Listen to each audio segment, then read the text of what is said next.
Our story begins with a die being rolled and landing on the number 6. A narrator shouts in excitement as the man gets a good number and asks everyone to applaud. Seeing a line of people clapping, the confused person wonders where they are. The man in front of him explains that he is dead and that the die will determine his rebirth. The challenger was lucky to roll a 6, meaning he will be an idol in his next life. Someone hands a die to the confused person, who realizes their life will be determined by this roll. They throw the die with all their will, and unfortunately, they get the worst result possible. The narrator shouts that it landed on 1, and everyone comments on their tremendous bad luck. With statistics appearing, the narrator announces that they will be a bread delivery worker. As the figure despairs, the narrator explains that their life will be harsh based on the number they rolled. As they fall, the figure begs to be reborn again. We cut to a school building and someone calls for Dante, our protagonist. Suddenly, the motherless one at home slaps Dante while he thinks about how much he hates his own name, and soon after, he starts getting kicked. The motherless one complains about not receiving the drink he wanted. Our protagonist apologizes while being stomped on. He opens the milk carton, saying someone has to drink it, and Dante has the drink poured all over him as they laugh. Lying on the ground, he feels utterly defeated and reflects on how his life was doomed from the start, doubting he could ever change it. He slowly walks away, burdened by his failure, but suddenly sees a light. And of course it had to be a beautiful woman. Watching her pass by, he wonders how he could ever exist in the same world as a girl like her. They make eye contact, and our useless protagonist hides in embarrassment. Dante explains that Yeonju is the most beautiful girl in the school. She rejects everyone, which makes him happy because if he can't have her, then no one else should. When he imagines someone winning her over one day, he nearly has a heart attack from jealousy. He thinks that to have happiness like that, one would have to have saved the country in their past life. In the hallway, someone walks by, rumored to be the one who started it all. The motherless one orders our protagonist to go fetch food for him, and our protagonist mutters to himself about how the motherless one always forgets to have breakfast. Thunju stops him and asks where he's going since the teacher is coming. Our protagonist is at a loss for words. Dante turns red and then lies, making it seem like the food is for himself. Our useless protagonist gets nervous, unsure of what to say, when she casually mentions that the school bread is great. With his defeated soul, the protagonist asks if she wants him to buy some for her. Dante walks down the stairs, embarrassed by the dumb thing he just said. But even so, he remembers Yeonju saying his name, which makes him happy. When he returns, the classroom is buzzing with talk about the beauty of the new student. He introduces himself as Taebin. The girls say they've seen him on TV and ask him to sing. Meanwhile, our protagonist gets scolded by the motherless one because the teacher has already arrived. Seeing Yeonju happy about the new student's arrival, Dante just looks sad and gets even more uncomfortable when Taebin sits next to him. Burning with envy, the protagonist wonders if Taebin is trying to annoy him. He starts noticing how different Taebin is from him, handsome with perfect skin. The only thing they share is a name. He wonders if the handsome guy must have saved the country in his past life to be born like that. But his attention is soon called by the motherless group. They scold him for being late with their food. Taebin watches the situation our protagonist is in. Meanwhile, everyone gathers around Taebin, showering him with praise. Dante watches as the handsome guy excels at everything, from sports to academics. He wonders how someone can be good at everything. Things that seem impossibly out of reach for our protagonist are just another ordinary part of Taebin's life. Dronzer talks to the handsome guy about the teacher wanting to speak with him. Watching the two get along so well, Dante feels like he doesn't belong in that reality. He remembers thinking he'd be happy just watching from afar. And suddenly, he runs away with his eyes closed. But he soon trips and drops all the food. People see him but simply walk past without helping. Dante just remains silent, overwhelmed by emotions. The motherless one, already irritated by the new student, gets even more frustrated with the spill of food, and he starts kicking Dante, ordering him to go buy the food again. Soon he starts getting beaten up by the motherless ones. As he walks with all his wounds, he enters the room, and there is Taebin using his phone. Dante sees him playing and comments on how nice it must be for him. Taebin gets worried about his injuries, but the useless one pushes him away and says it's none of his business. He quickly apologizes for being rude. While crying, he thinks about how great it would be to be Taebin and how lucky he is, saying that things would be different if he had been born like him. Taebin asks what he would change if he could change anything. Our protagonist asks him to stop saying such things since nothing will change. Taebin looks at him seriously and says he can change him as much as he wants. Our protagonist looks at him as if he had seen a single ray of hope in his life, and the handsome guy asks if Dante wants to play a game. Soon, we see the thoughts of our loser, who sees himself as a character with the worst stats. Maybe it's fate, but he was born to lose, and he watches the winners take everything he wants. Soon, our protagonist asks about the game while wiping his tears. Taebin coldly looks outside. He starts talking about it being an old school with small classrooms. Dante feels uneasy watching him speak. The handsome guy comments that just because they seem better, they pretend to be kind and rush to help. And if you're worse, they ignore or use you. Looking at Dante, he asks if that's fair. Our protagonist gets scared and asks why he's saying that. Taebin says that he thinks the same way. Worried, Dante thinks about how completely different he seems. The handsome guy asks if he would despise people if he were good-looking and tall, and if he became famous, it would be like living another life. Then he comments that it could be as easy as a video game. Dongtae looks at him in disbelief, then clenches his fists and asks if all that is possible.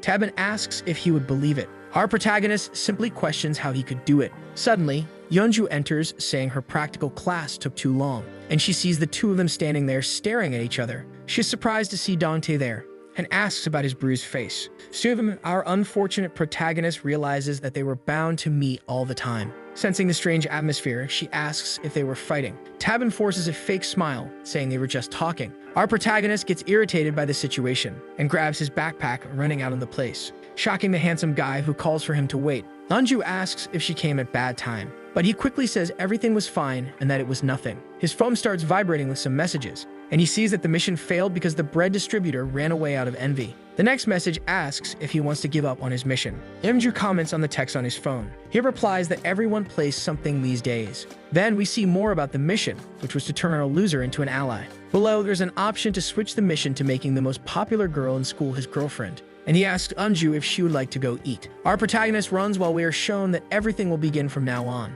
Already at home, Dongtae tries to study, but throws his book away, saying he doesn't care anymore. Amid the mess, he thinks he's an idiot. Soon he finds himself wondering if they are in a relationship since they always leave together. Our protagonist imagines various possibilities for this, but there is nothing to suggest they went home together. Suddenly, the rain starts falling and our protagonist runs to take the clothes off the clothesline. When he steps outside to get the clothes, he immediately feels restless about what happened. In the shower, Dongtae seems uneasy as he recalls those words, and wonders if he could really change. Looking at himself in the mirror, he sees an ugly person with a bad personality, then quickly concludes that it's impossible for someone like him to change. While commenting that listening to that was a waste of time, his doorbell starts ringing. He walks to the door and someone asks him to open it quickly because it was raining. It was his mother, collapsed on the ground, completely drunk. She says she didn't drink, but she just went out because she was sad. Dongtae seems to already know how to handle the situation and simply helps her up. When night falls, the emptiness seems to swallow his life, and our protagonist thinks that nothing can change. At school, the motherless ones order Dongtae to fetch gym clothes.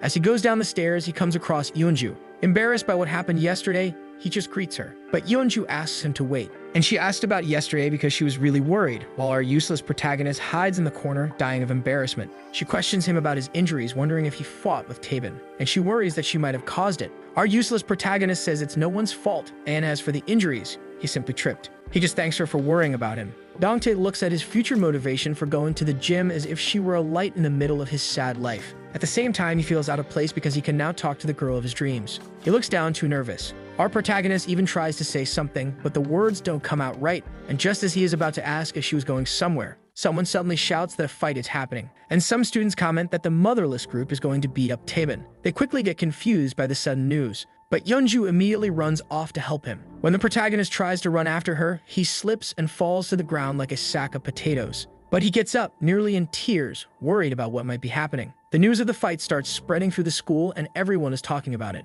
We see a large crowd of students moving toward the rooftop where the fight is happening and some comment that it's going to be a total beatdown. Dongtae hears some students say that the loser will have to change classes, and he wonders if Taeban is crazy, but he also thinks about how Yeonju ran off without even looking back. When he reaches the top floor, he has to push through a crowd of people. He soon finds Yeonju, who apologizes for running off suddenly, but he says it's fine, and he asks her why no one is on the rooftop. Then we see a student blocking the way, saying that the motherless group won't let anyone go up to the rooftop. With a sad expression, he explains that if anyone calls the teachers or tries to go up, they will kill Taeban. And up there, we start hearing the sounds of punches and kicks. Eunju says they won't let that happen. But when she looks around, everyone seems unwilling to help. So she says she'll go herself and starts heading up. That's where the nerd shouts for her to stop. Trembling, our protagonist steps in her way and says he will go instead. He explains that they already told him to bring the gym uniforms and getting slapped around is nothing new to him. Everyone falls completely silent as they watch him climb the stairs. Eunju seems to be the only one truly worried about him. Dongtae feels like he's just going to another ordinary place, considering how many times the motherless group has beaten him. As he opens the door, he sees a flash of light, and we see all the motherless guys on the ground, along with a cube in Taeban's hands. Our protagonist sees his hands stained with ketchup. Then in silence, he wonders how Taeban could have done all that, and he ends up asking him if he really did it himself. The motherless leader drags himself up after waking from his little nap and asks what kind of weird trick Taeban pulled, right as his hand gets crushed. Taeban tells him he shouldn't be complaining. He kicks him again and tells him to stay down. Dongtae says that's enough because they're already hurt. Tabin asks if our protagonist doesn't find this exciting. As he kicks the motherless guy again, he says that just because someone leads a group, they think they can be of others. The useless one calls him strange, both for what he said yesterday and for what he's doing now. But Tabin just replies that this is nothing more than a game. Our protagonist says that life isn't a game. Tabin laughs and agrees because it really isn't. But it would be a lot more interesting if it were. Then we see a mission on his phone instructing him to defeat the school trash, and he walks away. Dongtae runs after him, asking him to wait because something about this is really weird. And he finds himself surrounded by people praising Tabin for putting the motherless group in their place. Dongtae just stands there, watching the girl he likes worry about another guy, seeing everyone crowd around him, concerned. No one remembers that he was the one who went up to the rooftop, leaving him with nothing but the purest envy. Lowering his head, he sadly realizes he will never be like him. He can only remember Tabin saying that it was unfair, that just by looking better or worse, people will treat you differently. And that was being proven true right in front of his eyes. Dongtae starts thinking about the possibility that the game might be real, but he tells himself not to be fooled. If life were a game, he would just be a low-level mob. There's no way to adjust his stats or change his character. What a terrible game that would be. Only people born with everything can go around saying that life is just a game. He looks at Yeonju and questions how she doesn't understand that the person with her is neither kind nor gentle. Someone quickly asks if they are dating. They respond that they're not, despite holding hands. Dongtae promises to expose Tabin's true nature to protect her. Later, at the end of the day, everyone is already saying their goodbyes. And as expected, the two of them are leaving together. But our useless protagonist is right behind them, following. A truck passes and Tabin protects Yeonju from it, bringing them very close together. Dongtae bites his lip in jealousy at the sight. She thanks him and he just stands there, holding her in silence. Our useless protagonist nearly faints, thinking he was about to kiss her. But his phone starts vibrating, and they step apart. When Tabin looks at the message, he seems a bit uneasy. He says his brother doesn't have his house key and needs him to go open the door, so unfortunately, he won't be able to walk her to the bus stop. Tabin apologizes for not being able to take her, and they say their goodbyes. Dongtae remains watching his next steps. Wondering if he should keep following him, our protagonist takes the initiative. He wants to see if Tabin is really going home or not. Then we are shown what Tabin actually did on his phone. In reality, he was exchanging messages with the system, and receive a hide-and-seek mission. As night falls, Dongtae wonders where they are going. They enter a building and climb the stairs, but doesn't seem to be Tabin's home. Staying one floor below, he keeps moving forward. They soon reach the top floor, and the handsome guy heads to the rooftop and opens the door. Our protagonist calmly walks to the door and observes, and he sees Tabin standing there as if waiting for someone. He seems to be talking to someone on the phone and waiting, and there he stays looking at a message, getting irritated but still waiting. Dongtae, already starving, feels like he won't last much longer. Unfortunately, his phone vibrates, making a noise. Our protagonist grabs the phone, hoping Tabin didn't hear it. When he looks, it's just some nerd wanting to give him a note. At that moment, he just feels grateful for the notes. But suddenly, the place starts filling with purple and pink squares, and Dongtae hears a sound he's never heard before. Something shiny, which seems to be the center of everything, catches his attention. Wondering what it could be, he reaches out to grab it. But Tabin opens the door behind him and asks who's there. The protagonist freezes in shock and is clearly recognized. Then we get a cut, and he is running non-stop. When he arrives home, he takes a deep breath, and his phone starts receiving messages. Someone unknown, whom we'll call the system, asks if he saw a ghost since he looks so scared. Dongtae yells, asking if it was Tabin. The system says it's not the handsome guy and tells him to turn on the light since he's home. That scares him and he starts asking again who it is. He begins shouting, searching for where this person is. The system tells him he's acting like a stalker and asks if Dongtae wants to know how he knows everything. Then it jokingly asks Dongtae for money. When the boy doesn't laugh, the system notices that he's really shy. The system says it will stop teasing him and introduces itself as X, and that it can see him because of the item he picked up. They asked if he remembers the exact moment he grabbed it. We are shown the moment when Dongtae picked up the glowing item, a die. He picks it up and wonders what it is, and we see Tabin opening the door, sensing that something is wrong. The handsome guy checks his phone, and his mission is to retrieve the die from the bread distributor. He reaches out his hand and asks for the die, but our protagonist responds with a simple, okay. But the sly one tricks him and runs off with the die. Even though he doesn't know what it is, he can't give it up so easily. We are shown that the only skill he has is running away. As he runs, he sees the door and thinks he'll be safe if he can get through it. But Tabin suddenly appears, standing right in front of him. Our sly protagonist takes a punch. He is thrown backward, crashing against a door. He rolls on the ground like a sack of potatoes and can barely get up, coughing nonstop. Tabin clenches his fists and demands that he hand over the die. The protagonist questions him, saying that if he explains what the die is, then he'll give it to him. Tabin throws a punch that destroys the wall and asks if he wants to play a game. With a hole in the wall, he says that the game is to see how long our sly one can hold out before handing over the die. Terrified, he quickly remembers why he followed him there in the first place and decides he won't give up the die until he exposes Tabin. Dongtae gets up and starts running. and he says he doesn't know why it's important, so he's going to throw it away. But he gets caught and grabbed. The two start fighting over the die. They fall to the ground, still struggling. But at the moment when the die is about to be grabbed, it falls. Tabin looks shocked that Dante rolled the die. The die starts glowing pink, and the protagonist becomes intrigued by this color change. Then his phone starts receiving messages. X congratulates him for becoming a player. And then we cut back to his house, where he questions the meaning of the dice. The sly one picks up the die in his hand and observes it closely. He notices that the color changed after rolling it, and that Tabin stopped bothering him after that. The system asks why he seems so restless. Our protagonist asks several questions, such as what the dice are and how he is being watched. X says it will be a long conversation, so he will start with the basics. The die in his hand is a cue that can change everything. Dante tries to remember when he first realized the world wasn't fair, that kind words are just words, not actions, and that the people on TV live in a completely different reality. He wonders when he accepted this as a fact. Our protagonist remains silent, suspicious of X, and he asks if the system can really see everything he's doing. X reminds him that it can only see what happens around the die, like a watcher. Dante asks if X is some kind of god, since this kind of thing should be impossible. The system gets annoyed with all the questions, and tells him to open his closet and take out an old science book. When he grabs it and opens it to page 351, he comes across Einstein and starts reading about him. And soon he finds the words, "God does not play dice." X explains that he is not God, just an administrator. The system asks if he has any more questions about the die. Dante thinks for a moment, but still isn't fully convinced. X says he will explain it in a way that even an idiot like him can understand. The system asks if he likes games, and Dante replies that he plays sometimes, and then asks why games are so fun. Dante says it's because you can destroy everything, but X explains that normally games have missions with rewards that make you stronger on your journey, and he says it's fun to think that you can do anything if you try. How could real life ever be better than games? To have a life better than a game, you would have to be born into a rich family or have a special talent. With the dice, your life becomes a game. The more dice you have, the more stats you can improve, and logically, the higher the number, the more points you get. Dante asks if it can be any skill. S says it can be anything from strength to appearance and wisdom. As the system explains the missions, Dante remembers everything Tabin has done. And with each mission that arrives via message, you will be rewarded with dice. The blue die can be owned by anyone and turns red when rolled. And once rolled, the die belongs to the player, along with the number of points it landed on. Then through synchronization, the system allows you to improve any of your stats. And once the process is complete, the die returns to white. Dante says the names sound like something from a random app. X says it's simple. Just complete missions, earn dice, and change anything. Our protagonist asks if the same thing happened to Tabin. The system laughs and sends him a photo. The idea asks who that is, and X tells him to look in the mirror. How sad must it be to be like that? And X reveals that it was Tabin some time ago.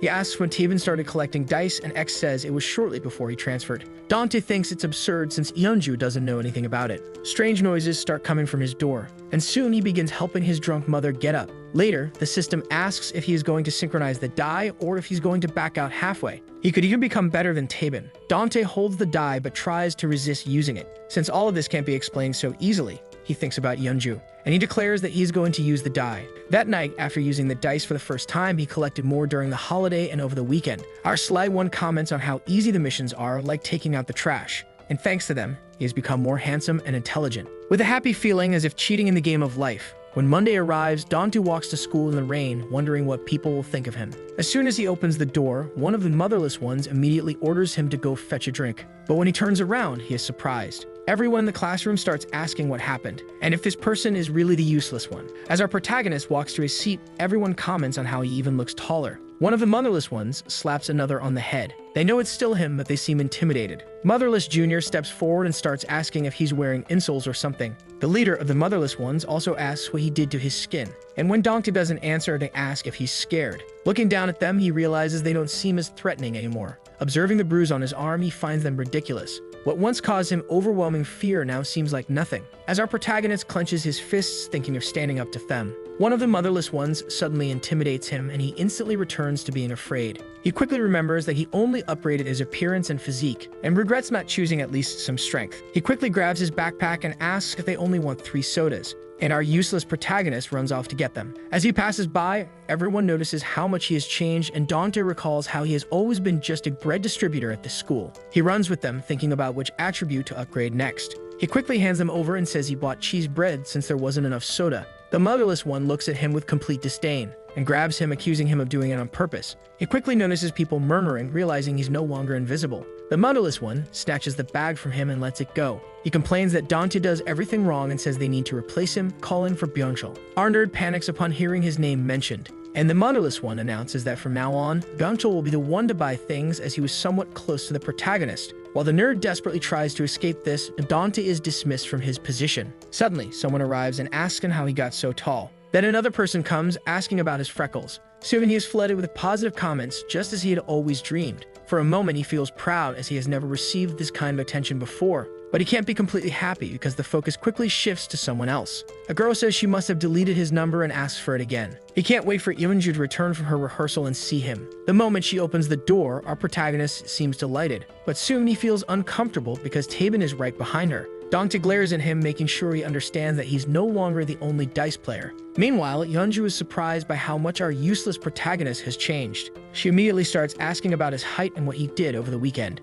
He hesitates, unsure of what to say, and blurts out that he went to visit a temple. But then he realizes how stupid that sounds. Only the god of mercy would accept him. Eunju takes his hand and congratulates him. Our protagonist turns red at her touch and thinks that living up to this moment was worth it just to experience this. He simply thanks her for her kindness, but then Taebin grabs her from behind. She asks what he's doing since everyone is watching. Taebin says that Dante should congratulate them too, because they are finally in a relationship, leaving our protagonist frozen in shock, and he asks if Dante will congratulate them. With his heart pounding and his emotions in turmoil, everyone tells him to stop doing this in the classroom and to find a room instead. While Taebin laughs along with everyone, Dante feels like he just got stabbed in the chest. He feels like Luke losing his arm to Darth Vader, like he just took a kick from Leonidas of Sparta. His pride on the very first day of class was thrown off a cliff. With the dice, Dante thought he had finally reached the heavens. Sitting down, he listens as the team thanks Taebin for scoring the final goal, and they call them lucky for dating such a beautiful girl. Someone asks how close they really are, and Taebin casually says they're just students.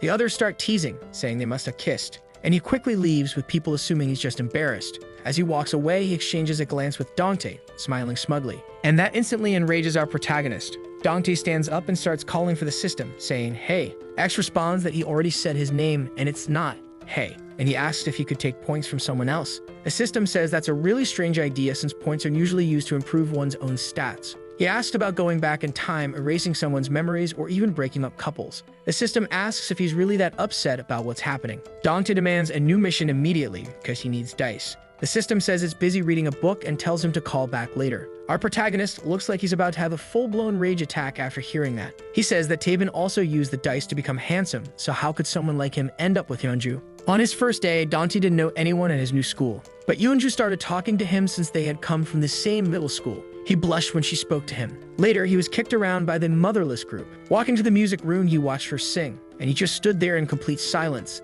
as if he could never reach her. Dante thought he would finally have his chance when he became a player and regrets not discovering the dice sooner, because the person sitting next to her should have been him. As he walks, he sees the two of them sitting together, and their relationship, unfortunately, seemed to be going really well. Taebin hugs her, making her flustered. Dante freezes, watching that moment that should have been his. But even after collecting so many dice, it still isn't him. And just like before, he ends up running away. Taebin did it on purpose, knowing our protagonist was there. Eunju asks if someone was nearby, but as always, he says no. As he runs, he can't forget the two of them hugging, and his chest fills with rage. Not paying attention, he ends up bumping into a girl. She apologizes and asks if he's okay. But our protagonist simply replies that it wasn't her fault. Feeling hopeless, he just stares upward. When suddenly, a student asks if he's Dongtae from her class, and also what he's doing there standing around. As he struggles to remember her name, he responds that he was just getting some fresh air. Hiding her cigarette, she says she's doing the same. He goes back to being quiet and sad. She comments that he suddenly looks really cool since his face and skin have improved a lot, but he also seems more mature mentally. Our useless protagonist feels flattered by the compliments, when suddenly, his phone starts vibrating, and he excuses himself to check his messages. S says he was reading and remembered that Dante was begging for dice, saying that he put together a few missions for the poor guy. The system asks if Dante wants to accept the mission, and of course he does. And soon, they start being sent. The depressed one looks shocked after reading the missions. The missions involve complimenting the girl, going out with her, and touching her magic balloon. Looking at her, our warrior trembles. He doesn't even know her name. Dante asks what kind of missions these are, and X simply replies that he asked for dice. Even though he hesitates, the number of dice is massive, even more than he has collected up until now. He wonders if he should complete it since he'll probably never see her again in his life, and questions whether he should act crazy just to touch the magic balloon. But then he quickly remembers that's a crime and that he'd go straight to jail, and realizes that no die is worth a life behind bars. But thinking about the other missions, they seem possible to complete. Looking at her, he thinks it's just a compliment. Filling his chest with air, he finally calls her beautiful. At the exact moment, she has a cigarette in her mouth. Turning to Dante, she asks if she heard him right and says her ears are turning red. She throws the cigarette away and runs off because class is about to start. Our sly one feels awful for lying to her, but he still ends up earning 5 dice. He pulls out his phone and X asks if he's going to do the next mission. Dante asks how he's supposed to do something like that. X says these missions are simple. He just has to do them, adding a suspicious emoji at the end. Our protagonist starts thinking about all these coincidences and wonders if X might actually be a god, since he gives both the dice and the missions. And there he is, trying to figure out the reason behind it all. The system reminds him that he was the one who begged for a bunch of dice. But our useless one says he doesn't know how to complete this mission. X explains that the harder the mission, the more dice he will earn. He asks if Taban does missions like this. The system pretends not to know anything. Soon we see our nerd suffering at the hands of the motherless group, and Taban stares seriously at our protagonist as he walks in. Then we see a beautiful sky with the two of them standing on the rooftop. Taban asks what he wants, and our sly protagonist asks if he is really dating her. Taban sarcastically asks if there are people who pretend to like each other. But Dante asks if he loves her or if he's just completing a mission. He talks about how Yoonju is kind, beautiful, and popular. There's no reason not to like her. Then Dante says that Taban is just playing with her feelings, but Taban replies that this is an issue between him and Yoonju. Dante yells that he can't accept this because she doesn't know who Taban really is. But then the handsome guy asks if he has the moral right to say that, since he's just jealous and wants to be like him. Dante responds that he doesn't want to lie to anyone just for a mission, but that he remembers that he lied to the anonymous girl earlier. Taban smirks and says that he's becoming more honest. Telling him to shut up, our protagonist runs away, and he convinces himself that he's different, that Yoonju was just deceived. Suddenly, he runs into her on the way, but when she asks where Taban is, he bolts again. He promises to complete many missions and collect a lot of dice to become better, but he ends up tripping on the stairs. Someone asks if he's okay, but still on the ground, he remains focused on greeting Yoonju. At 8 o'clock at night, when the school is completely empty, our protagonist sneaks in before the security guard locks up. He enters through a window he left open earlier and grabs a girl's uniform from his class. Sweating nervously, he questions if this mission is really necessary. X tells him that he accepted it, but only to surpass heaven. He really wonders what kind of mission this is, having to take the girl's uniform and clean it. Then he moves on to the next mission, marking books with a pen. The mission is to mark the guilty in borrowed books. Our protagonist starts doing everything, even tearing out the answer page from someone's math book. Dante keeps completing missions, thinking X is just messing with him, but he continues collecting dice. As the week passes, our protagonist changes constantly. Dante throws a baseball far into the distance. Everyone is impressed and the girls scream. A student wonders since when he got so good at sports. With his grades improving, his popularity only increases and no one disrespects him anymore. He feels like he's getting further and further away from his past self, but he's bothered because those two never look at him shining. They really seem to be living their own romance. He wonders how they're doing, if they already kissed, or when they meet up. And they're probably studying together all the time. Dunking his head in water, he realizes he's the only one worried about this, and just feels like an idiot. While the girls talk about how different he is, they also mention rumors that he's dating someone. They ask Yoonju, but one of them interrupts, saying she already has a boyfriend, while Yoonju remains silent. Dante asks how many dice Taban has collected so far, but X says that as a manager, he can't disclose that. So Dante asks what kind of book he's reading. The system says it's reading a funny book called the Bible, and Dante spoils it by saying Jesus dies. X gets annoyed by this, and our protagonist says that he revives later. Our protagonist then sees the nerd being beaten and realizes it's the motherless ones again. Seeing his friend in that state, he decides to forget about his mission, and remembers when no one noticed him in that same situation. While kidding the nerd, one of the motherless ones orders him to take off his glasses, saying he won't feel guilty at a time like this. Dante yells at them, saying they're messing with someone from his class. One of them recognizes him as another bread distributor and thinks they're going crazy. But in the blink of an eye, the sly one throws his first punch, launching the motherless one far away. Everyone is shocked. With his injured hand, Dante realizes he should have put points into endurance and tells them not to do anything since their friend is already down. One of them screams and charges at him with a kick, but our protagonist easily dodges. To compensate for his lack of endurance, he invested heavily in agility, so he lands a punch and takes him down effortlessly. While the nerd stands in disbelief, the protagonist is surprised by the strength he now has. With all the motherless ones on the ground, Dante picks up his friend's glasses and hands them back. The nerd, in tears, can't believe it. Furious, he slaps his own glasses. The protagonist says he already took care of those guys, But the nerd says he feels no gratitude at all because it's all Dante's fault. But he wouldn't know that now that he's so popular. The nerd says he tried his best to stay unnoticed by the motherless ones. Dante never imagined things would turn out this way. In tears, the nerd tells him to shut up. There's a rule in the classroom. If it's about you suffering, it doesn't matter who is. And he says Dante is just like those people. Dante realizes that this is what Tabin meant in their last conversation. With everyone on the ground crying, the system asks someone to shut the nerd up. Byung-chul asks what he should do now. Our sly protagonist suddenly shouts his name. He remembers that the nerd said he would give away one of his 2 photos of an idol.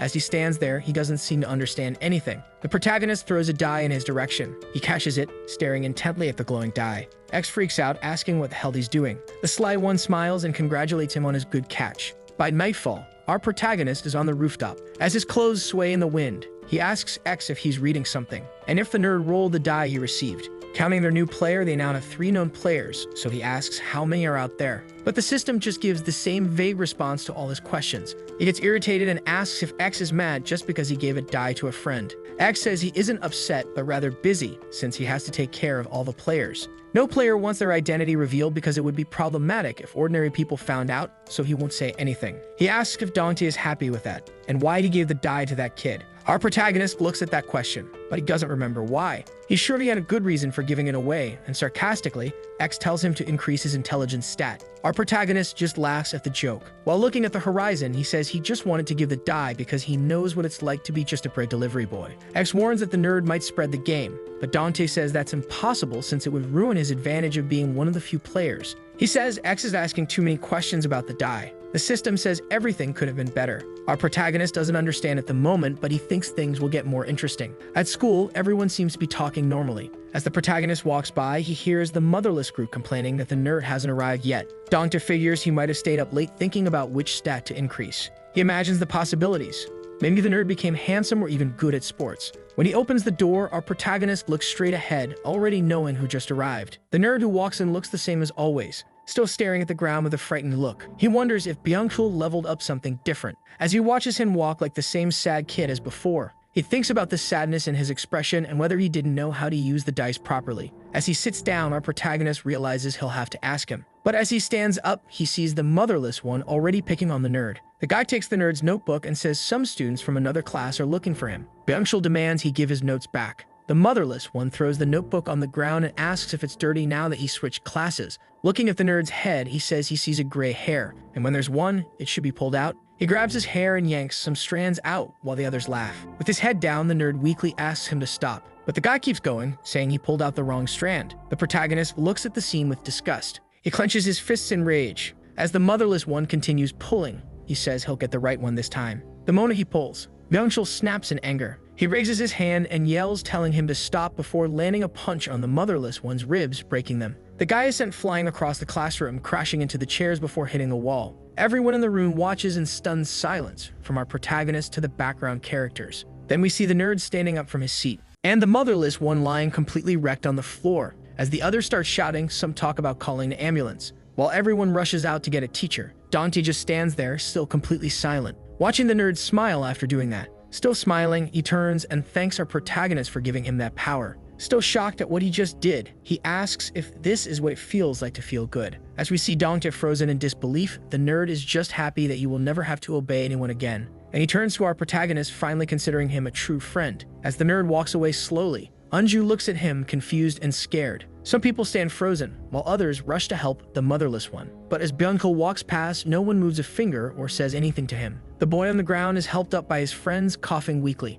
One of the motherless ones yells, asking why he did that to a friend and if he has lost his mind. The moment he hears the word friend, the nerd stops. He turns back and asks who exactly was his friend there. The person who hits him for not answering correctly. The one who throws him into dirty water just for fun. The nerd starts stepping forward again. As he clenches his fist, the extra trembles in fear. Suddenly, Dante appears in front of him, asking him to calm down a little. He compliments his speed, but questions why he's defending those people, politely asking to be let through, thinking that at the very least, a protagonist would understand him. But Dante stops him, saying that the motherless one is already finished, and if this escalates, it won't be good for anyone, especially him. The nerd puts his hand on his head and asks if that was a threat, and if it's just because he's fast. Then he asks if Dante wants to fight. Clenching his fists, he wonders who would win, strength or speed. He keeps repeating that he didn't mean that and doesn't want to fight at all. He asked again to be let through. But Tabin interferes, telling them to stop because they're crossing the line. The nerd turns and glares at him, asking who he is. The three of them stand still, staring at each other,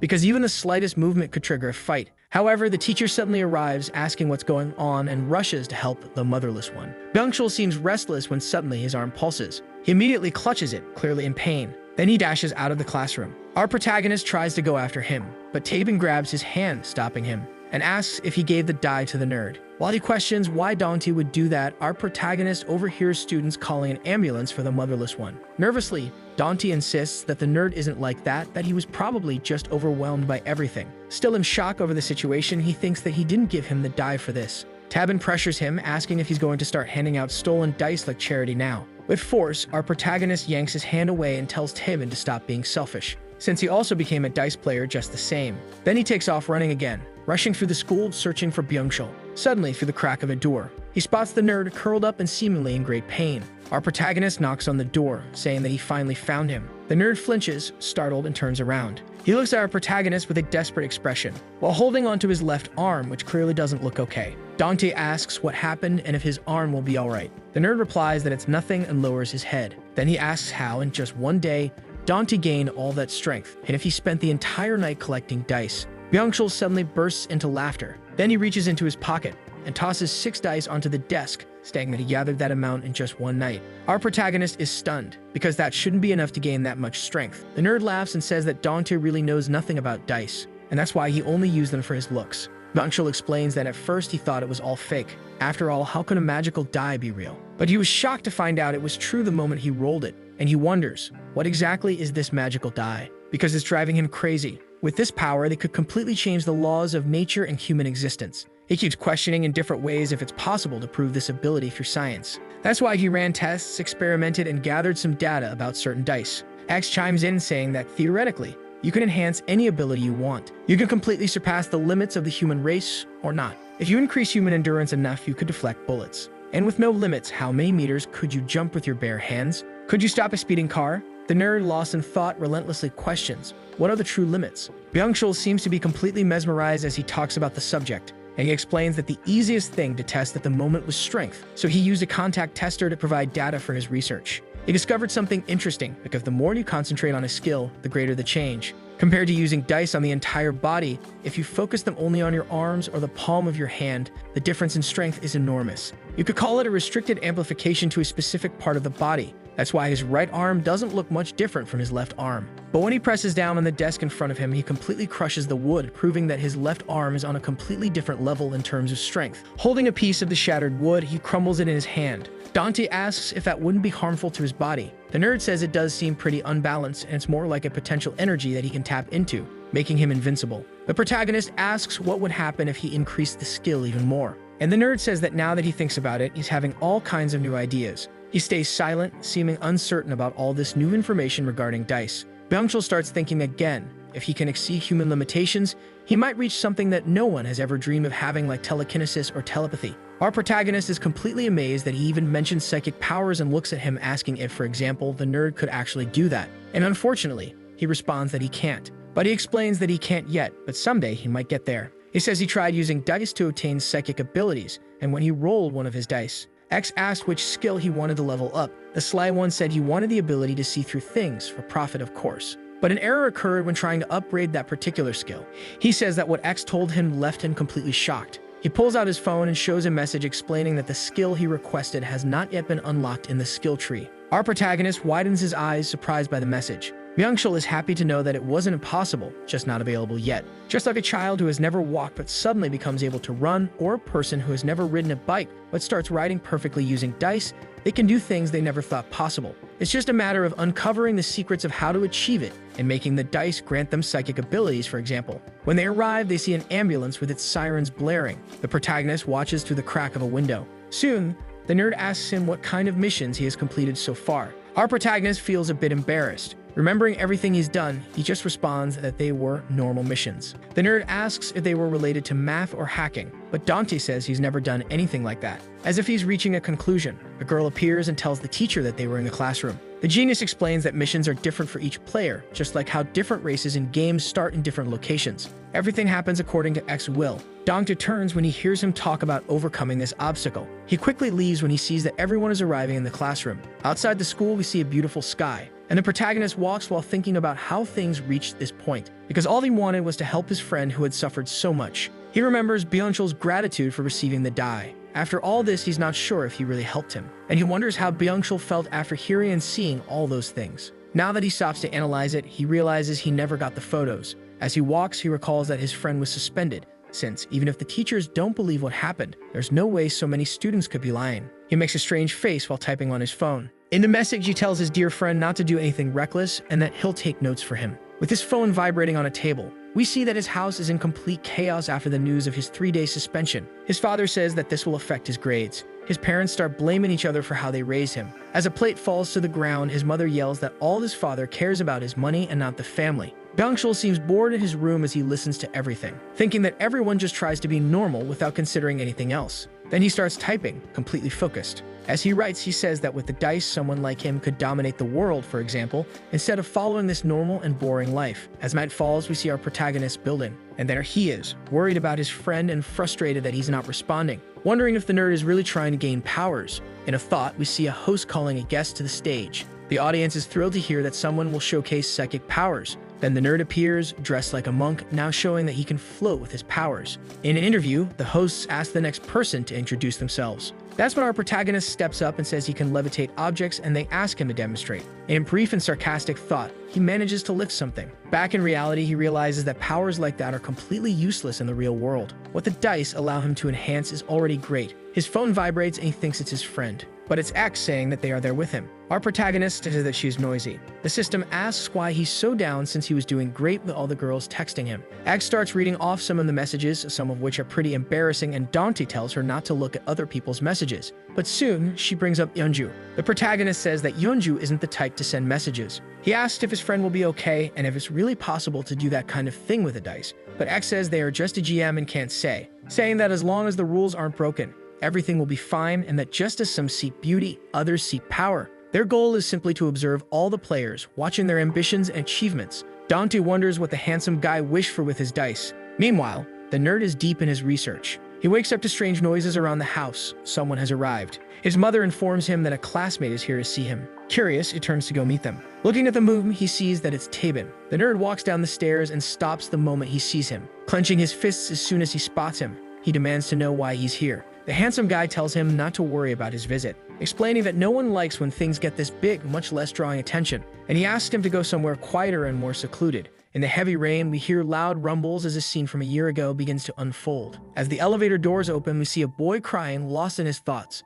wishing he had never been born ugly. But something that was determined at birth can never be changed. When he reaches his destination, he walks onto the rooftop, stepping into the rain, and climbs over the railing, holding on with his hands, consumed by his torment. When he looks down from the building, he remembers how everyone in his school mistreated him as if he weren't even human. Surrounded by these overwhelming thoughts, he wonders if, through death, he might finally find freedom and happiness. With both feet now on the edge of the building, something suddenly falls. Out of nowhere, a watermelon crashes to the ground, completely smashed. Still trapped in his mental battle, the boy gasps for breath, entertaining the terrible thought that if he were to break, he would finally be free. He thinks that none of his classmates would care about his tragic departure, but reconsidering, he realizes he can't die just because of people like them. Unsure of what to do, he wonders what path he should take. In the midst of his loneliness, footsteps echo behind him. Someone asks him to give them his life since he's about to throw it away. When the boy turns to see who it is, unfortunately, he slips, his body left suspended in the air. The figure manages to catch him, gripping his hand tightly. But as they try to pull him up,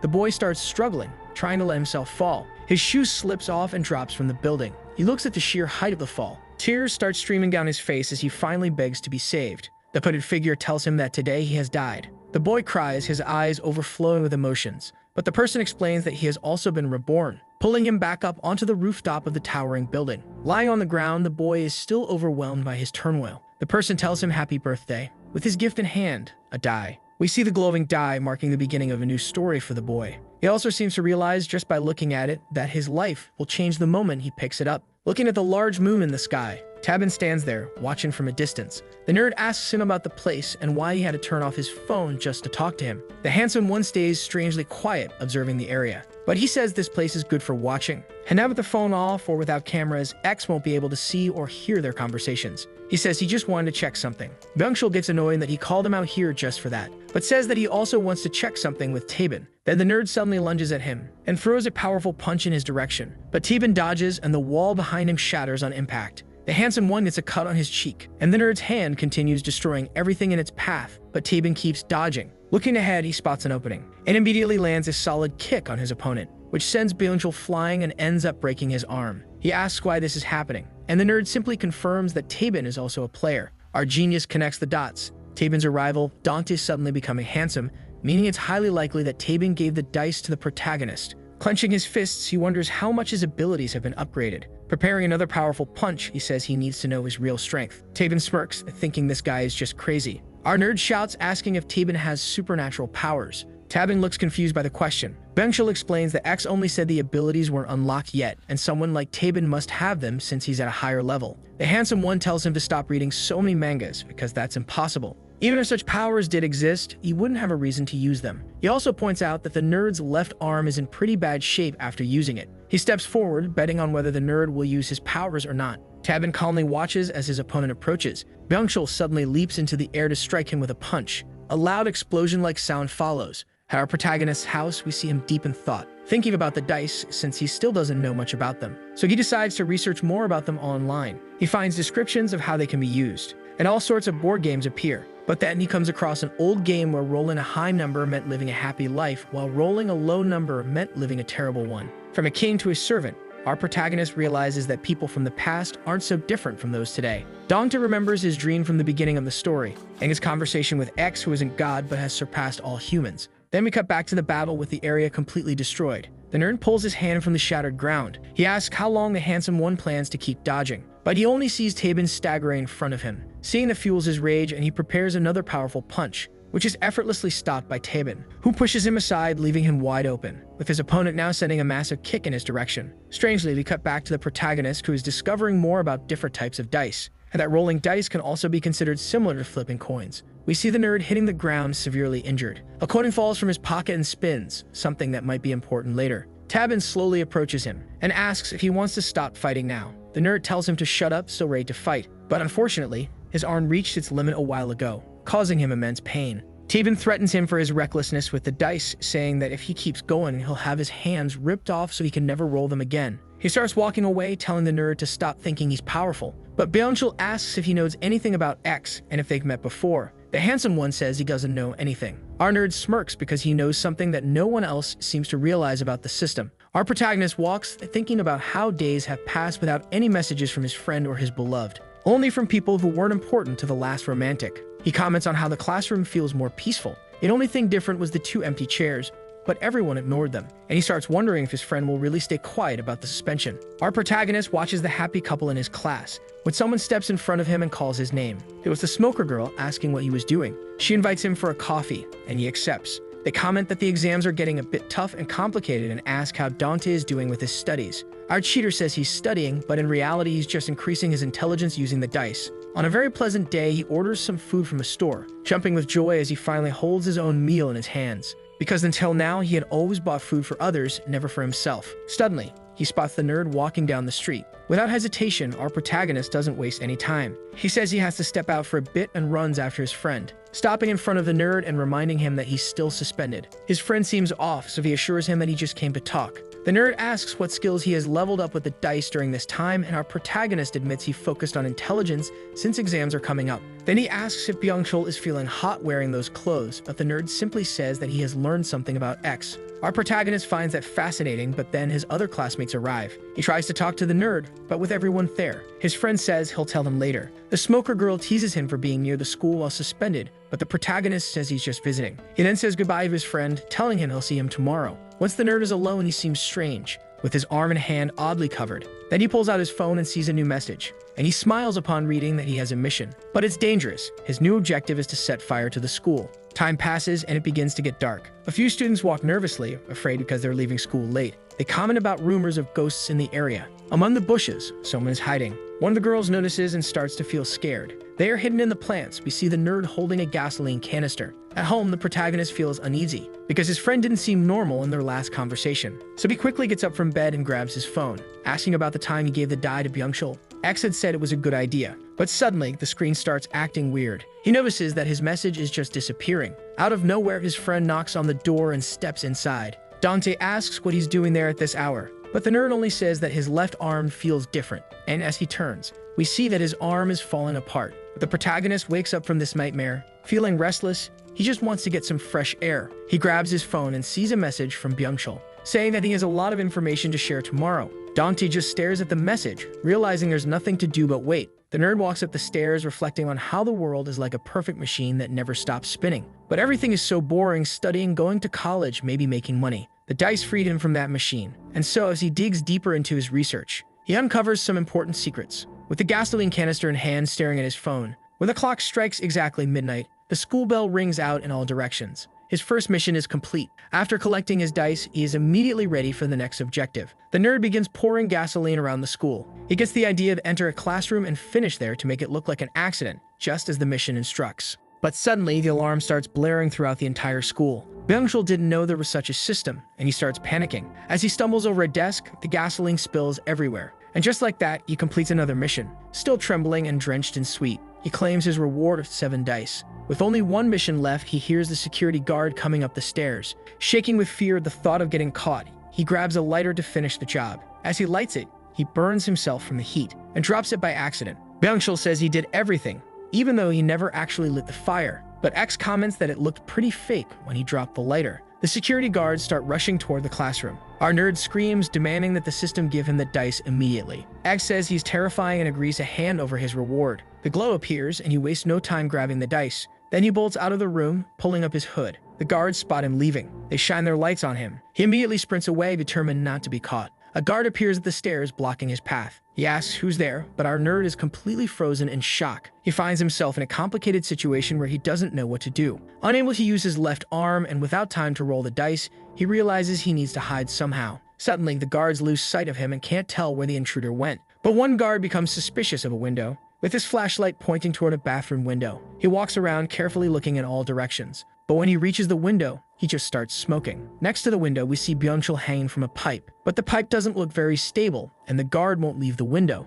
However, his colleagues say that the intruder must have already escaped. The man soon leaves the window and joins his friends. By sheer bad luck, as he leaves, the guard ends up closing the window. Our protagonist receives a mission from X to distract the guards and open the window on the 5th floor. Dante wonders what kind of mission. This is when he has no idea it's to save his precious friend. As he leaves home and says goodbye to his mother, he thinks about how strange it was to have that nightmare and then immediately receive a mission like this. Unfortunately, it is revealed that Dante rejected the mission. Then he sees Unju walking down the street. Our romantic immediately approaches her, and she comments that she isn't used to seeing him at this hour of the morning. He says he must be working hard to leave so early. Unju simply says it's because of the choir. They soon talk about an upcoming choir competition, because he heard about it from Taebin, which seems to make Unju really happy. They both find it odd that there's no teacher at the gate, since even earlier there's always someone watching over the students. Both of them notice that something is wrong. The students are gathered in a specific area, with the teachers telling everyone to leave. We see an ambulance parked in front of the school. Everyone is saying that someone fell from the rooftop during the night.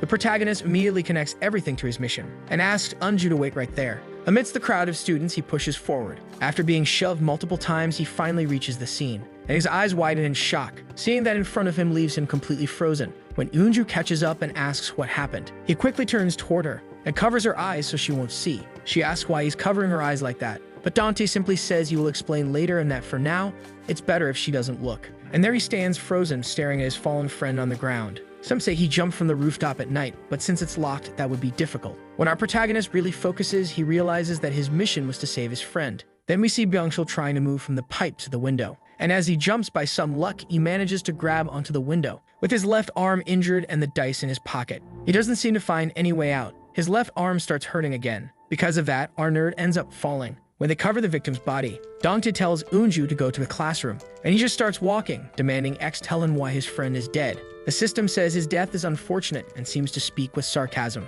The protagonist gets furious because X says his friend died because of him. He suddenly remembers that the thing his friend wanted to talk about was probably a secret about the system. Right in front of him, a girl passes by with a die in her hand. Dongtae steps forward and asks where she found it, telling her to give it back, but she says others have taken some as well. When he realizes what's happening, we see that many people have dice out of curiosity, but when he tries to snatch a die from a student's hand, he accidentally spins it, and the student immediately receives a message. We then see that all the dice Byung-chul had in his coat pocket fell and scattered. When it's no longer possible to contain the students, the protagonist asks if X can't stop this, but the system doesn't see any reason to interfere, because when Dongtae gave his dice away, it was an act of charity to help someone. So now that everyone has dice, they can help even more people. He asks what X is thinking and what his plan is. The system once again sarcastically says that it's just helping a few people, and says that it didn't come into this world to bring peace. Meanwhile, several students are becoming players. And X says, I only brought you the knife. It's up to you to decide what to do with it. Dongtae and Taeban realize that things will change drastically from now on.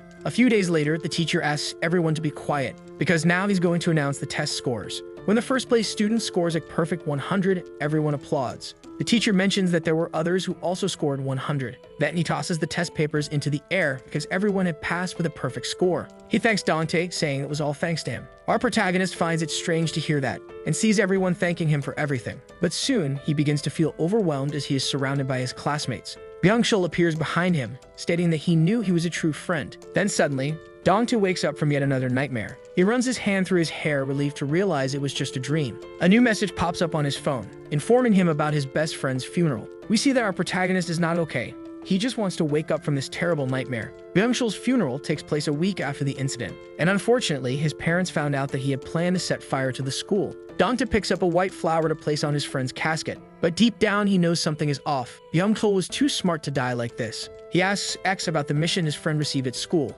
but the system only responds that accepting the mission might not have made a difference anyway. With his friends at the funeral, the only question that lingers is whether it's possible to stop a die that is spiraling out of control. Apparently, our protagonist didn't just sit still. He collected dice, but he doesn't want Eunju to know, unsure of how she would react. A few adults leave the funeral, murmuring about what could have driven him to do such a thing. One of his classmates mentions that similar cases have occurred in other schools, but reassures Dongtae that he doesn't need to worry since his grades are good. Walking absent-mindedly, he accidentally bumps into someone, and quickly apologizes before they walk away. The boy with bangs simply glances at our protagonist and smiles, then continues moving forward. The others wonder who he is to just bump into someone and walk off. While our protagonist just watches in silence, the others say that the guy must have been looking for a fight. But Dongtae knows he's a dicer. He suddenly takes off running, telling his friends to go ahead. But in the middle of a crowded street, he loses sight of him completely. Moving through so many people makes it impossible to find him. Back at school, everything seems peaceful and normal. But not for our protagonist, who has lost a friend.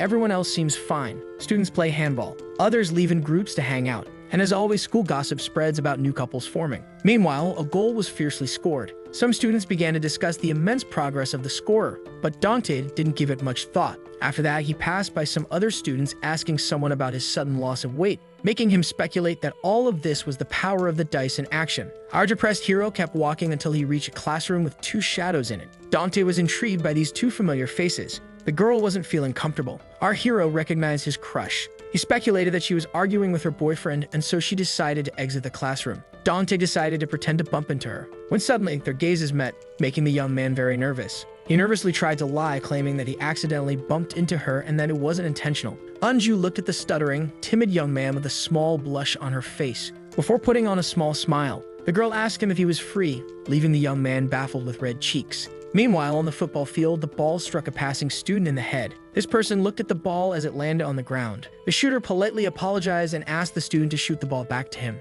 The footballer then asked him to kick it with all his might. And so the young man decided to shoot just as the player told him, when suddenly the ball was shot at an incredible speed, cutting a few of the player's hairs. The ball even managed to bend the bar of the goalpost, before exploding upon impact, in front of all the players, to the point where one student was unable to stand after witnessing such an incredible feat. The mysterious student watched the others as they were baffled and amazed, drawing a small, satisfied smile on his face. A boy and a girl were walking in the sunset. Eunju proposed to help with the box that the protagonist was carrying, but he refused. Dongtae, who was happy despite this not being a date, stated that as a man, he shouldn't let her help. Eunju was tasked by the teacher to deliver their late classmates' belongings to their house, and since her boyfriend was too busy, she asked for Dante's help, who immediately accepted. And so they arrived at the deceased dicer's house. With that, they arrived at the 11th floor. As an uncomfortable silence settled between her and the blushing Dante, they were now in front of the door, and so they rang the bell. They rang it multiple times, yet no answer. The protagonist realized that no one was home, when suddenly a door was slightly open, and someone came out curious about who the young ones were. Meanwhile, back at the school, everyone was still baffled by this shot that bent a metal bar. The young satisfied shooter smirked and began to walk away, when suddenly one of the players stopped him and began to complain about the destroyed ball. The others asked him to knock it off, but he kept going. But it seemed like the mysterious person couldn't hear him. When suddenly the miracle shooter turned around and asked the player what he should do about a popped ball, who explained that he should buy a new one for its original owner or at least present an apology. The mysterious person then decided to provoke the young man, asking what would happen if he didn't. This triggered the player, who immediately attacked him, but the miraculous shooter countered with one of his powerful kicks. Meanwhile, at the late student's house, which had become unattended, our hero decided to take a look around from the corner of his eye. Bunchul's mother was happy to see his friends return his personal stuff, as well as the other handsome young man that stopped by earlier. Dante realized that the young man in question was Taben, while Yunju, trying to be polite, stated that her son was a brilliant student. The mother still couldn't grasp the fact that her son had died so young, and blamed it all on herself for the way she raised him. But the protagonist interrupted her in a burst, affirming that his friend was not the type of man to take his own life. He claimed that there must have been another reason for this early departure, but he lacked the words to express himself. As he remembered all that happened with his friend, Dante thought of how useless the expression "if only" truly is. That he still thought of what would have happened if he had accepted those weird quests in school. He could have potentially saved his friend from the fatal fall. Our hero didn't even dare to think of the other possible outcome. With that, he was left silent, when he suddenly began to tremble out of anger, which didn't escape the mother. Knowing that her son's friend thought so highly of him allowed her to find some peace, and so she asked him to never forget her beloved son, which the protagonist accepted. She proposed that the student dine with her, yet Anju tried to decline, but the woman, who had forgotten her groceries, rushed to get them, asking the young ones to watch the house while she was gone before they could even reply. Our hero was now alone with his crush, asking her if she was okay. The young girl seemed confused. Dante asked why Yeonju was staring at him, to which she replied by stating that the young man seemed different, so naturally he assumed it was his height or face. The young girl affirmed that even though she noticed those changes, she felt as if something else had changed, yet failed to notice what it was. Dante looked at her as she smiled at him, and overwhelmed by the moment, he began to stutter and use the bathroom as an excuse to get away, leaving her intrigued. As he thought about Yeonju's words, our hero's cheeks turned red. Dante arrived in front of a door, thinking that it was the bathroom, and so he decided to see what was behind it. Meanwhile, at the school where the mysterious person kicked the player, all happened at high speed, which satisfied the mysterious person, yet his kick was stopped. To his surprise, the player managed to stop his devastating foot, and so the miraculous shooter backed down. He was left intrigued as the player stopped his attack without being hurt, and so he realized that the player was also a dicer who had maxed out his endurance. Meanwhile, the door was slowly opened, revealing a room with a screen and a desk with a pen and paper on it. The protagonist realized that this was his late friend's room. With that, he walked in, entering the late dicer's room. Dante noticed that the mother left her son's room as it was. This left the protagonist wondering about the data his friend collected about the dice, and what Byung-chul had actually discovered. Dante then approached the notebooks on the desk, when he was suddenly startled by Yeonju calling out his name, making the pile of notebooks fall. One of them had the word and the drawing of a die, piquing the young man's curiosity as he noticed the magic word. The curious Dante picked up the notebook. The notebook was filled with data about dice and the dicers, which didn't escape the protagonist's attention, and so he started to turn the pages. The notes told about how their writer failed to know more about X and what's essential for dicers, along with their ranks that can be climbed with new skills. This notion of rank intrigued the young dicer. The late student classified Taben as an A rank, while the protagonist was a B rank or something inferior. Byung-chul also wondered about the limit of the skills, and so he decided to hack into the server in order to expand his knowledge, leaving the young man shocked. Dante then started to flip through the notebook for answers, but what followed didn't concern this subject. The late dicer wondered what would happen if everyone became like him, stating that it was unlikely. Yet the spread of the dice did indeed happen. Byung-chul seemed to be fascinated by the idea of more dicers. Being a dice user depended on being the biggest part of society or not, and being able to keep the secret. More dicers would surely appear, and so its users would start to fight. The player stated that the mysterious person didn't obtain enough dice, while the other players decided to break their fight, and so one of them claimed that the ball was of no importance anymore. But just then, the foot of the mysterious student broke someone's arm, while the protagonist wondered if the spread of dice would separate the dicers from the others. And so if the number of dice users increased, and more dicers were born, the world would be ruled by the dice, And just like the broken arm, such accidents could happen once more. The boy who tried to stop the two dicers from fighting was lying on the ground, agonizing in pain with his shattered arm, leaving the two of them shocked and speechless. And so all the students rushed to him, while the two dicers were surprised by this one intervening. With that, they wondered if they should cease their fight, when suddenly one of their phones began to vibrate. One of them received new quests. The first quest was to keep fighting to the end, while the second was to hurt an innocent student by accident, and lastly, gravely injure another one. The mysterious person was baffled by the outrageous quests that he received. But just then, the player's phone also vibrated. It turned out that both dicers received the same crazy quests. The miraculous shooters were revolted to receive such scandalous demands. But just then, the player started to count the bystanders. This intrigued the mysterious student, so the player revealed that he was wondering if this quest was, in fact, applicable, leaving the other in a state of stress and unease. After that, in the night, Dante and Eunju decided to go on their way. It was dark, and the streets were illuminated by the lights.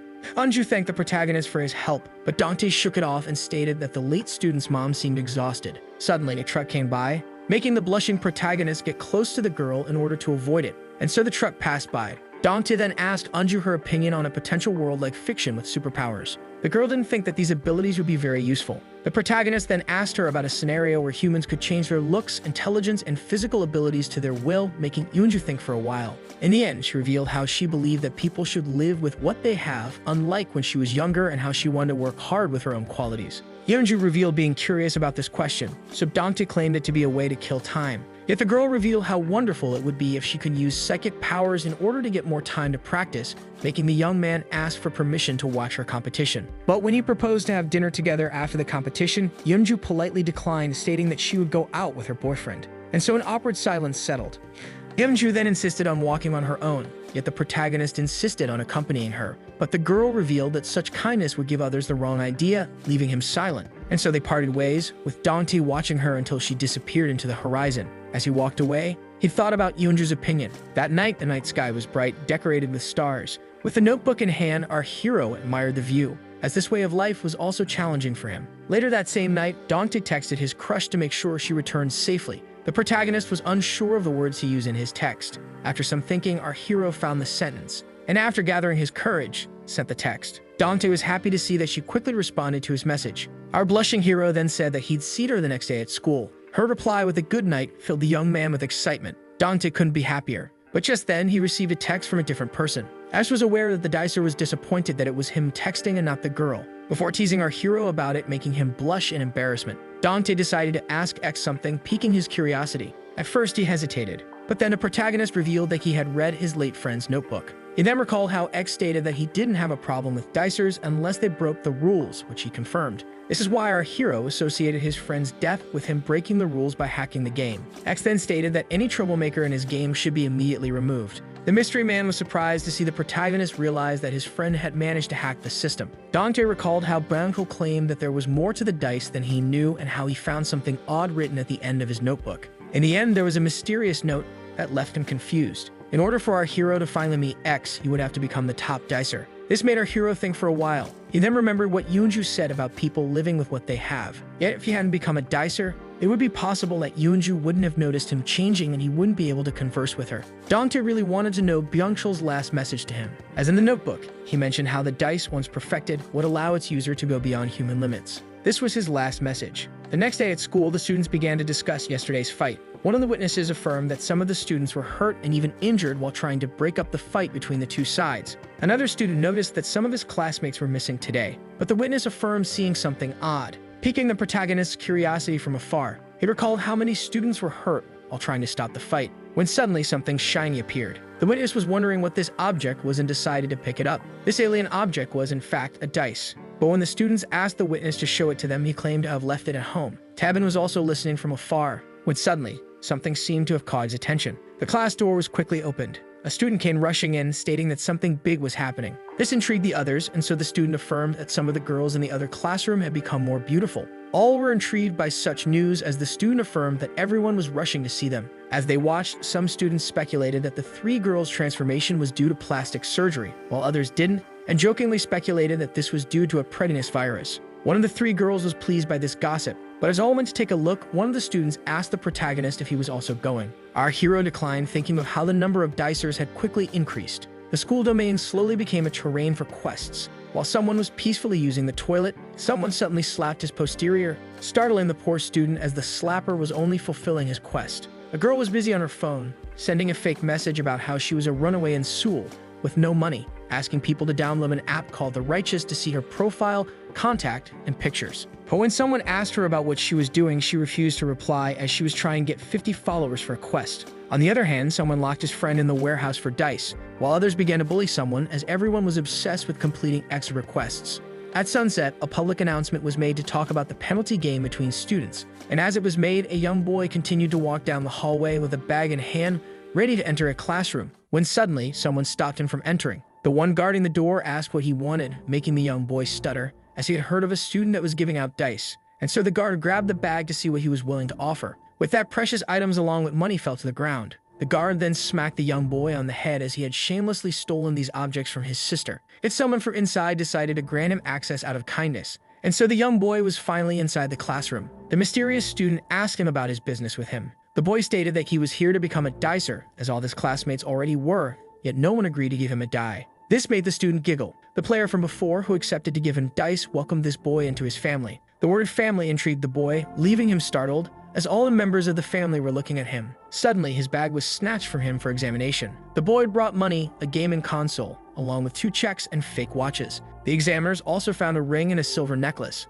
When the boss was asked about the items, he requested to put them in a bag. The boy couldn't be more nervous. With that, he asked for his dice, but the family asked him which class he belonged to which he responded, Class 5. The boss asked the boy if all his classmates were really dicers, which he affirmed. When suddenly, the boss stood from his chair, grabbing the young boy by his collar, as he was, in fact, a liar. The family was fully aware that only a minority of Class 5 were dicers, which was why the boy wanted to get the dice early. Yet the boss, who released the boy, decided to give him a die before asking him what he would improve first. The boy wanted to become more handsome since he loathed being mocked for his teeth, and so the boss decided to give him a die, making the boy grateful. And so a red die was given. This detail didn't escape the boy, as he was well aware of it being unusable by others, and so he demanded a blue one. The boss claimed that this was a sign that the boy was now part of the family and that there was a chance of him betraying them once he obtained a blue die, which was why he had to prove himself in front of the family, according to him, which startled the player. As the boy signed the pledge, the boss asked about his little sister, stating that if he knew someone prettier,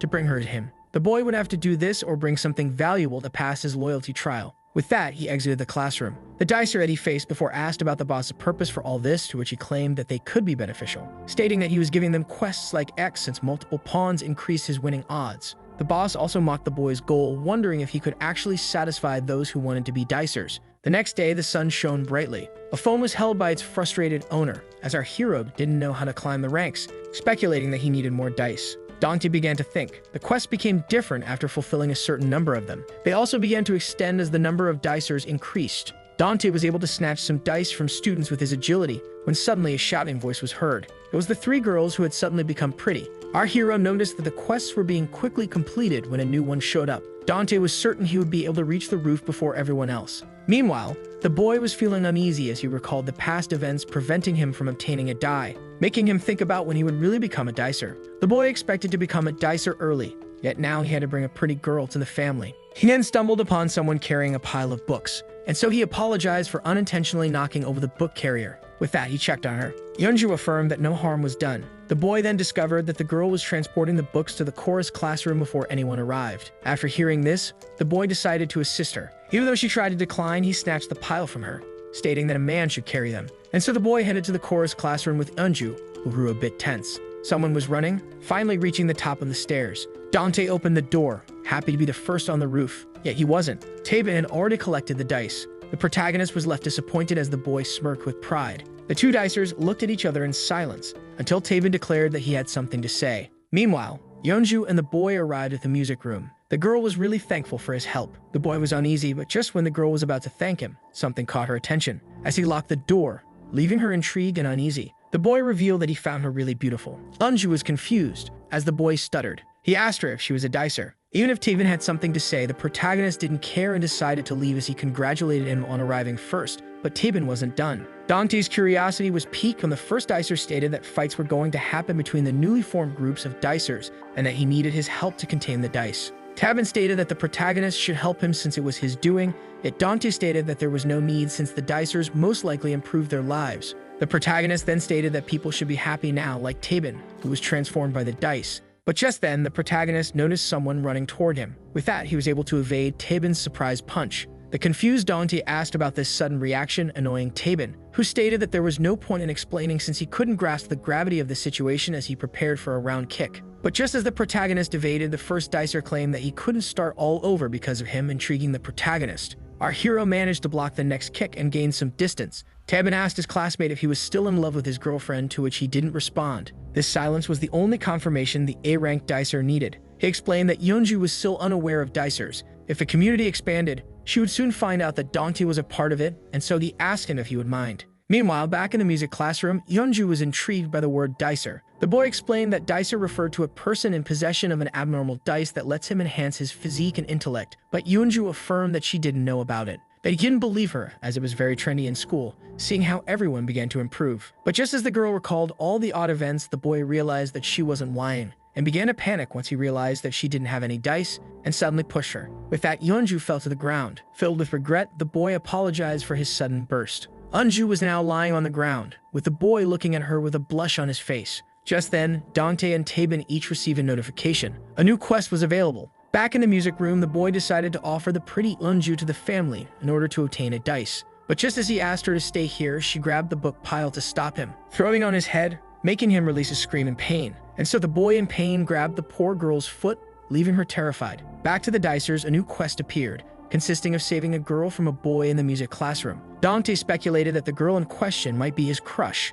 and so he rushed to the class, leaving her boyfriend behind. Our hero ran as fast as possible, before finally arriving at the music classroom and noticing something. Tabin was already there, breaking the door. Dante speculated that the A-rank dicer had a special skill to arrive before him, but cut that thought short to focus, as he decided to break down the door, forcing it open with his shoulder. The protagonist was now in front of Yeonju and the boy. The girl noticed the protagonist, but before he could move, his shadow quickly passed him by, startling the boy as he grabbed him by the collar. Tabin had the wannabe dicer against the wall. The first dicer was furious at the atrocious sight, yet the boy tried to explain himself. Meanwhile, a hand was given to Yeonju, who confirmed being unharmed as the protagonist checked on her. Dante was happy to see her safe, but as he helped her, Tabin was still dealing with the boy, who stated that he only wanted to become a dicer. Yet the A-rank dice user didn't want to hear any of it, but the B-rank, on the other hand, was intrigued by these words. The girl asked her boyfriend to stop as she was unharmed. Dante also pleaded with him to put the boy down as Yeonju was safe, before screaming that the boy might end up dead if Tabin kept this up.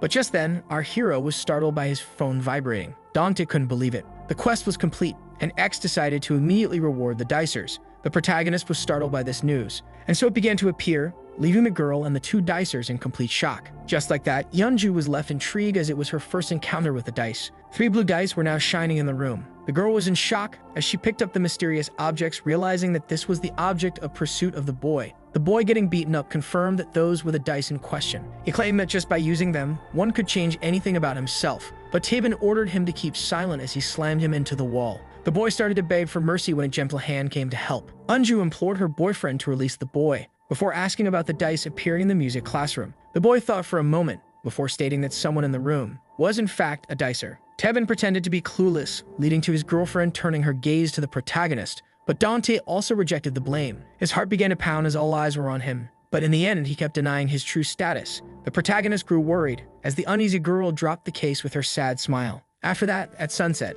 Dante seemed to have noticed something as he was on his way. Our hero noticed a video game with "Game Over" written across its screen. He wondered if Uju was smiling because she realized that he wasn't telling the truth or if she was just at ease. Dante looked at the sky and remembered. The girl was now familiar with the concept of dice, and so the boy asked her about her intentions with those dice. To his surprise, she wanted to keep them since they apparently didn't belong to anyone. Ash was thrilled to have a new dicer, but our hero was startled at the idea of Yuju becoming one. The girl thought for a moment. She then pointed out that the dice were the reason behind the boy's aggression, who deeply apologized, stating that all dicers were selfish, who began to form gangs, only accepting the best and treating all the wannabe dicers as servants. The blue dice were shining in the girl's hand. Yeonju stated that things like these dice should only be fiction, as she decided to take the dice to everyone's surprise and never put them to use to everyone's astonishment, leaving even X baffled. Back to the present, Dante was unsure, but he also thought that the world would be better without those dice. Meanwhile, at school, the boy was now face to face with the boss, who was now aware that Yeonju was in possession of 3 blue dice, refusing to roll them,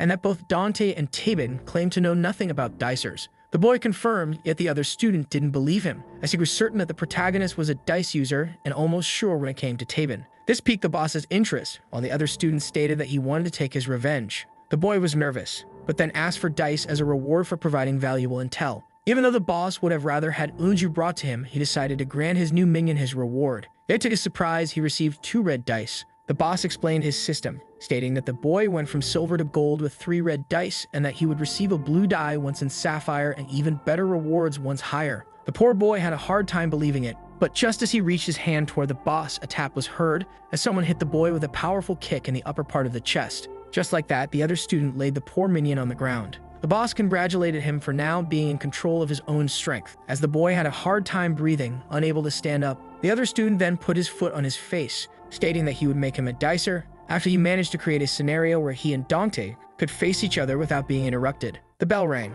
As the day was over, someone began to question his next actions. The nervous boy regretted going to the family and offering them his sister's stuff, before remembering how one of them casually kicked him to the ground. The boy began to panic as he was supposed to set up a fight with Dante. If both he and Tabin used dice, it would make it impossible for him to become a dicer. When suddenly, someone approached him. The boy began to blush as this person was wearing a skirt. A mysterious girl appeared, who asked the young man if he was truly talking about dicers, which he confirmed. And with a seductive voice, she asked the boy to share his story with her. Later, our hero passed by some children playing football, when suddenly the ball came bouncing his way. This intrigued the young man as the little children unintentionally sent it his way. But just as the ball was about to cross the road, to the children's horror, Dante's agility kicked in, and so he quickly halted the ball before it could be run over by a car. Seeing the children running towards him, the protagonist kindly returned the ball, leaving them impressed. The kids began to praise the high schooler, stating that he looked like a superhero. This made Dante happy, making him recall the one and only Spider-Man saving a kid from a truck. The hero that everybody looks up to and has Mary Jane with him. The hero that gets to kiss the girl at the end of the movie. This made our hero wonder if he could obtain superpowers once he became a top dicer, as he watched the 2003 Spider-Man 2. Dante stared blankly at his screen as he began to wonder. He began to imagine how he would tell his crush about his identity as a dice user and how he only used it to help others. Dante began to picture himself fighting bullies and saving an innocent girl, and how Yunju would admire him for it. Dante was sure that dice weren't evil. X confirmed and recalled how the girl thought of their users as simple-minded people. The mysterious person then proposed stealing the dice that she kept with her since storing them would be a waste, but Dante declined. Our protagonist was ready to tell his crush the whole truth about him being a dicer, and how his late friend's departure caused more of them to appear. X was looking forward to it. The next morning at school, the students began to discuss how many of their classmates were absent, either hurt or trying to obtain dice, and how numerous guilds were being founded. So one of the students stated that he would greatly help whichever guild made him a dicer. Anju was listening to the babble about how a mysterious girl was giving dice for free to students, making her grow worried. Dante began to wonder about his crush's reaction once he revealed that he himself was a dicer. Despite being terrified, our hero was determined to tell her. But just as he started to stand from his desk, a random girl approached Yeonju and asked for some help to solve a problem, which she quickly agreed to. Dante watched from afar as they discussed it, and decided to talk to her another time. Later that day, he approached her but quickly backed down as he was too nervous, deciding to try once again at the break, leaving Unju confused. Yet at that time, the girl was with some friends, which is why the protagonist decided to talk to her at the end of the day. Later on, the 5th period started, yet the teacher seemed confused, as too many students were absent from class 3 and asked the rest to focus as they were having stats next year, before stating how odd it was that everyone was becoming smarter and prettier. Seeing how the students seemed tired from lunch, he decided to tell them a story. But when he proposed Pandora's box, the students refused as they were already familiar with this tale. Yeonju seemed preoccupied, and our hero was feeling down as he had to be careful when unveiling the truth. All who heard the story knew that this box, which was in fact a jar, was entrusted by Zeus, who stored the rest of his inventions in it for Pandora to protect. But the woman's curiosity got the best of her, allowing countless disasters to descend upon this world once she opened the said box. Our hero related this story to the dice and the current events. But just then, Dante's phone began to vibrate as the teacher was explaining. The protagonist grew nervous since his phone was louder than usual. But just then, our hero realized something about the sound. To Dante's surprise, his phone wasn't the only one vibrating. Many of his classmates also received a notification at the same time. The protagonist was shocked as a quest could be distributed, but never on such a large scale. A new quest was available. Despite being hesitant, our hero decided to accept the new challenge. The new quest had Unju as its target. The dicers had until Saturday's sunset to rip off the poor girl's clothes, humiliate her, take her dice, and take a revolting picture of her. Dante was left in disbelief in front of this crazy new quest. Our hero felt alarmed to see his crush being the target, so he quickly turned his gaze towards the girl who seemed confused. The teacher was annoyed since his course was interrupted by the students' phones, accusing them of doing it on purpose. Yet the students didn't care and began to look at the clueless Yeonju with mischievous eyes, gossiping about her being the target. So the girl with the glasses rushed to shush them, making them realize that she was no dicer. And so the students asked the teacher to continue Pandora's story. Meanwhile, the boss of the family was thrilled by such a quest involving such a gorgeous student, and with that decided to attack as soon as possible. At the same time, his henchman with a bowl cut grew angry as he speculated that Dante would also be participating. The three girls were also looking forward to this quest as they weren't fond of the chorus girl, and so they decided to eliminate their competition to assert their reign over the school. A little bit further, the mysterious girl also received the Yeonju quest, and was also pretty amused by the shameless quest. All the dicers were discussing this quest with excitement, but meanwhile, on the rooftop, Dante screamed at X to cancel this quest, yet he coldly refused. The protagonist affirmed that Yeonju, who didn't know about the dice, was innocent and ignorant of their rules. But X affirmed that this quest had the sole purpose of satisfying his amusement regardless of the rules, since he was the one in control, before teasing the protagonist about having a crush on the target. And so Dante claimed with a determined scream that he would make sure to protect the chorus girl to the very end. Meanwhile, in the hallway, two boys noticed Yeonju and realized that she was clueless about the situation, making them opt to ambush her later on since they had plenty of time. Yeonju heard them as they talked about making a plan the next day since it was Saturday, leaving her uneasy. Dante was determined to shield her from harm until the quest was removed once the timer reached 0. But X questioned Dante if he truly thought himself capable of stopping all the dicers alone, and so he decided to give him a unique custom quest. And so our hero received the quest of protecting the target until the end. Dante was shocked by this quest and even more intrigued by the prize, which was a mysterious die with question marks as faces. At the end of the day, Yeonju expressed how odd she felt today as strangers' eyes followed her everywhere to her boyfriend. Hearing this, Taeban proposed taking her to a faraway amusement park on Saturday, but the girl declined, stating that she had to practice at school tomorrow. With that, the first dicer stated that he would be observing Saturday's practice in that case. Taeban realized that it would be challenging to get his girlfriend out of the danger zone. Someone was flipping through the notebook looking for data about the mystery die. The notebook told about how red dice could be synchronized and how X, who enjoys observing chaos, gives tailor-made quests for all his dicers. Yet nothing was written about such a mysterious die. Not knowing what tomorrow would hold, our hero decided to keep 12 red dice with him to synchronize later. Our hero related this situation to Pandora's box, which was closed too late despite Pandora acting immediately. Dante then wondered how Hope was the only one left in the jar and how it was stuck with all the disasters in the first place. The next day, Yeonju affirmed to her friend on the phone that she was on her way to the auditorium, while the girl told her to hurry amid the pressure of the three dicers. At the same time, the family was also preparing its move. But as the game started, they weren't the only ones in a hurry, as Dante rushed to protect his beloved and start his accursed Saturday. With that, our hero made his way to Yeonju. X then decided to give him data about the quest.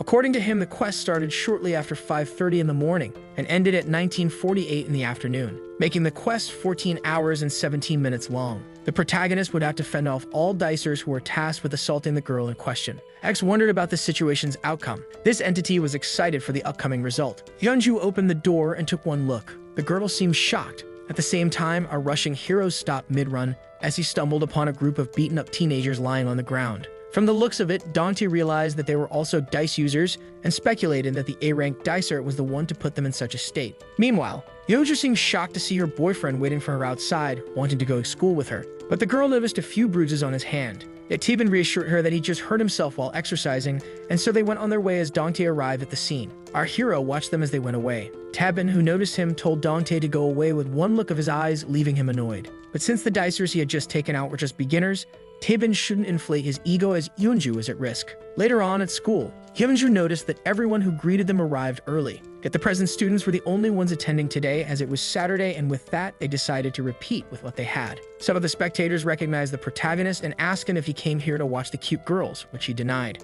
And since the piano player wasn't available, a female student went to replace him. This girl, whom both Dante and Taeban recognized as a dicer, presented herself as Miju from Class 2. And after Miju introduced herself to Yeonju, who she seemed to know only by fame, the students started the rehearsal. With that, the auditorium was filled with the piano tunes. Most of the seats were left empty. Taeban admired his girlfriend on stage, but Dante was enchanted by his beloved's performance. Yeonju then noticed and waved to the shy boy, who immediately waved back with excitement. It was almost 11 a.m., marking the 6th hour of the quest. The call made our hero speculate that he exaggerated the dicer's desperation to get dice, But then Tabin approached our hero and stated that his presence wasn't necessary since he could guarantee the girl's safety by himself, before stating that it seemed like the dice users must not be as interested as they were before. Dante began to take this into consideration, but little did he know that he was being watched from afar. The boss of the family stated that the first two dicers were shielding the girl as expected, and with that he informed his minion to start the plan very soon. Dante felt uneasy as if he could feel eyes on him, but just then he noticed something wrong with the lights. He was left in awe as the projectors began to move. Dante couldn't believe his eyes, while Yeonju was left clueless about the upcoming disaster. Tabin hurried towards the exit and was unable to open the door. He was left confused as the exit was locked. The protagonist was astonished as the lights began to fall off, making Miju smile in secret. The heavy projectors were about to fall on the chorus girls, and so our hero rushed to the stage while warning the singers, but he was too late as the projectors had already fallen. The horrified Dante was left in complete shock. Unju was completely baffled as a certain death had missed her by an inch. Dante rushed to check on the girl, who confirmed being unharmed. Miju began to sneak near Yeonju with a smile on her face. Meanwhile, the boss of the family was watching from afar and so ordered his minions to commence the next phase of the plan as one of them reached the power switch, cutting all electricity, plunging the whole auditorium into complete darkness. Both of the first dicers realized that this was someone's doing. Dante checked on the target once again, who confirmed being alright. But just then, an approaching figure activated its nocturnal sight. With that, Miju was able to see through the darkness, ready to catch the poor chorus girl by surprise. And so Miju grabbed the scared Yeonju from behind. The horrified girl wondered about her attacker, but Miju advised her to keep silent, threatening to disfigure her. With that, the terrified target was dragged away. Dante then began to call Yeonju's name. Our hero jumped on the stage to check on her. Despite his calls, our hero could only hear silence. The protagonist decided to use the light of his phone since he was blinded by the darkness. With that, our hero resumed his search, but his flashlight was too weak, forcing him to use his dice. And so he informed X, who stated that our hero had 12 active red dice.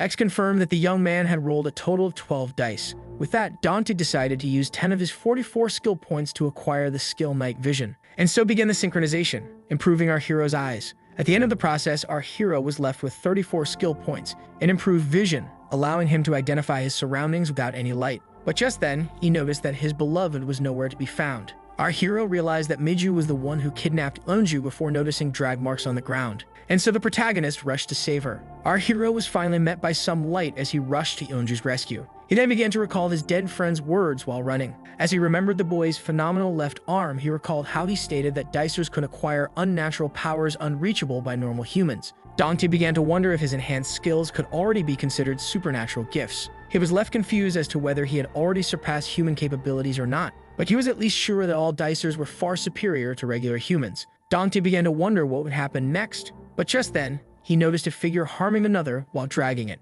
when suddenly someone waiting for him ambushed him with a kick. But Dante managed to evade the blow. The boy, who barely evaded the damage, was surprised by his attacker, who immediately struck another quick attack, aiming for the hero's legs, who quickly jumped out of the way. As he gained some distance, the protagonist took a good look at the ambusher. Dante was baffled as he seemed to recognize his attacker. Meanwhile, back at the auditorium, the dicers confirmed the success of this phase of the plan, while Tabin realized that his girlfriend was kidnapped and Dante went to pursue the kidnappers. And so he decided to restore the lights in order to go after them. With that, he began to locate the power switch of the auditorium, and as soon as he located it, he rendered the distance perfect. With that, Tabin pressed the button on his phone and activated the power of teleportation that required a certain number of dice. And after entering the coordinates, he began the teleportation. With that, a circle of light appeared right under his feet, when he suddenly disappeared, leaving the members of the family confused. He stated to have witnessed a light, but little did he know the first dicer was now behind him, and so Tabin smacked the dicer's head into the glass, before driving him away, lighting up the room and restoring the lights of the auditorium, making the students wonder who restored the power. The boss of the family was left amazed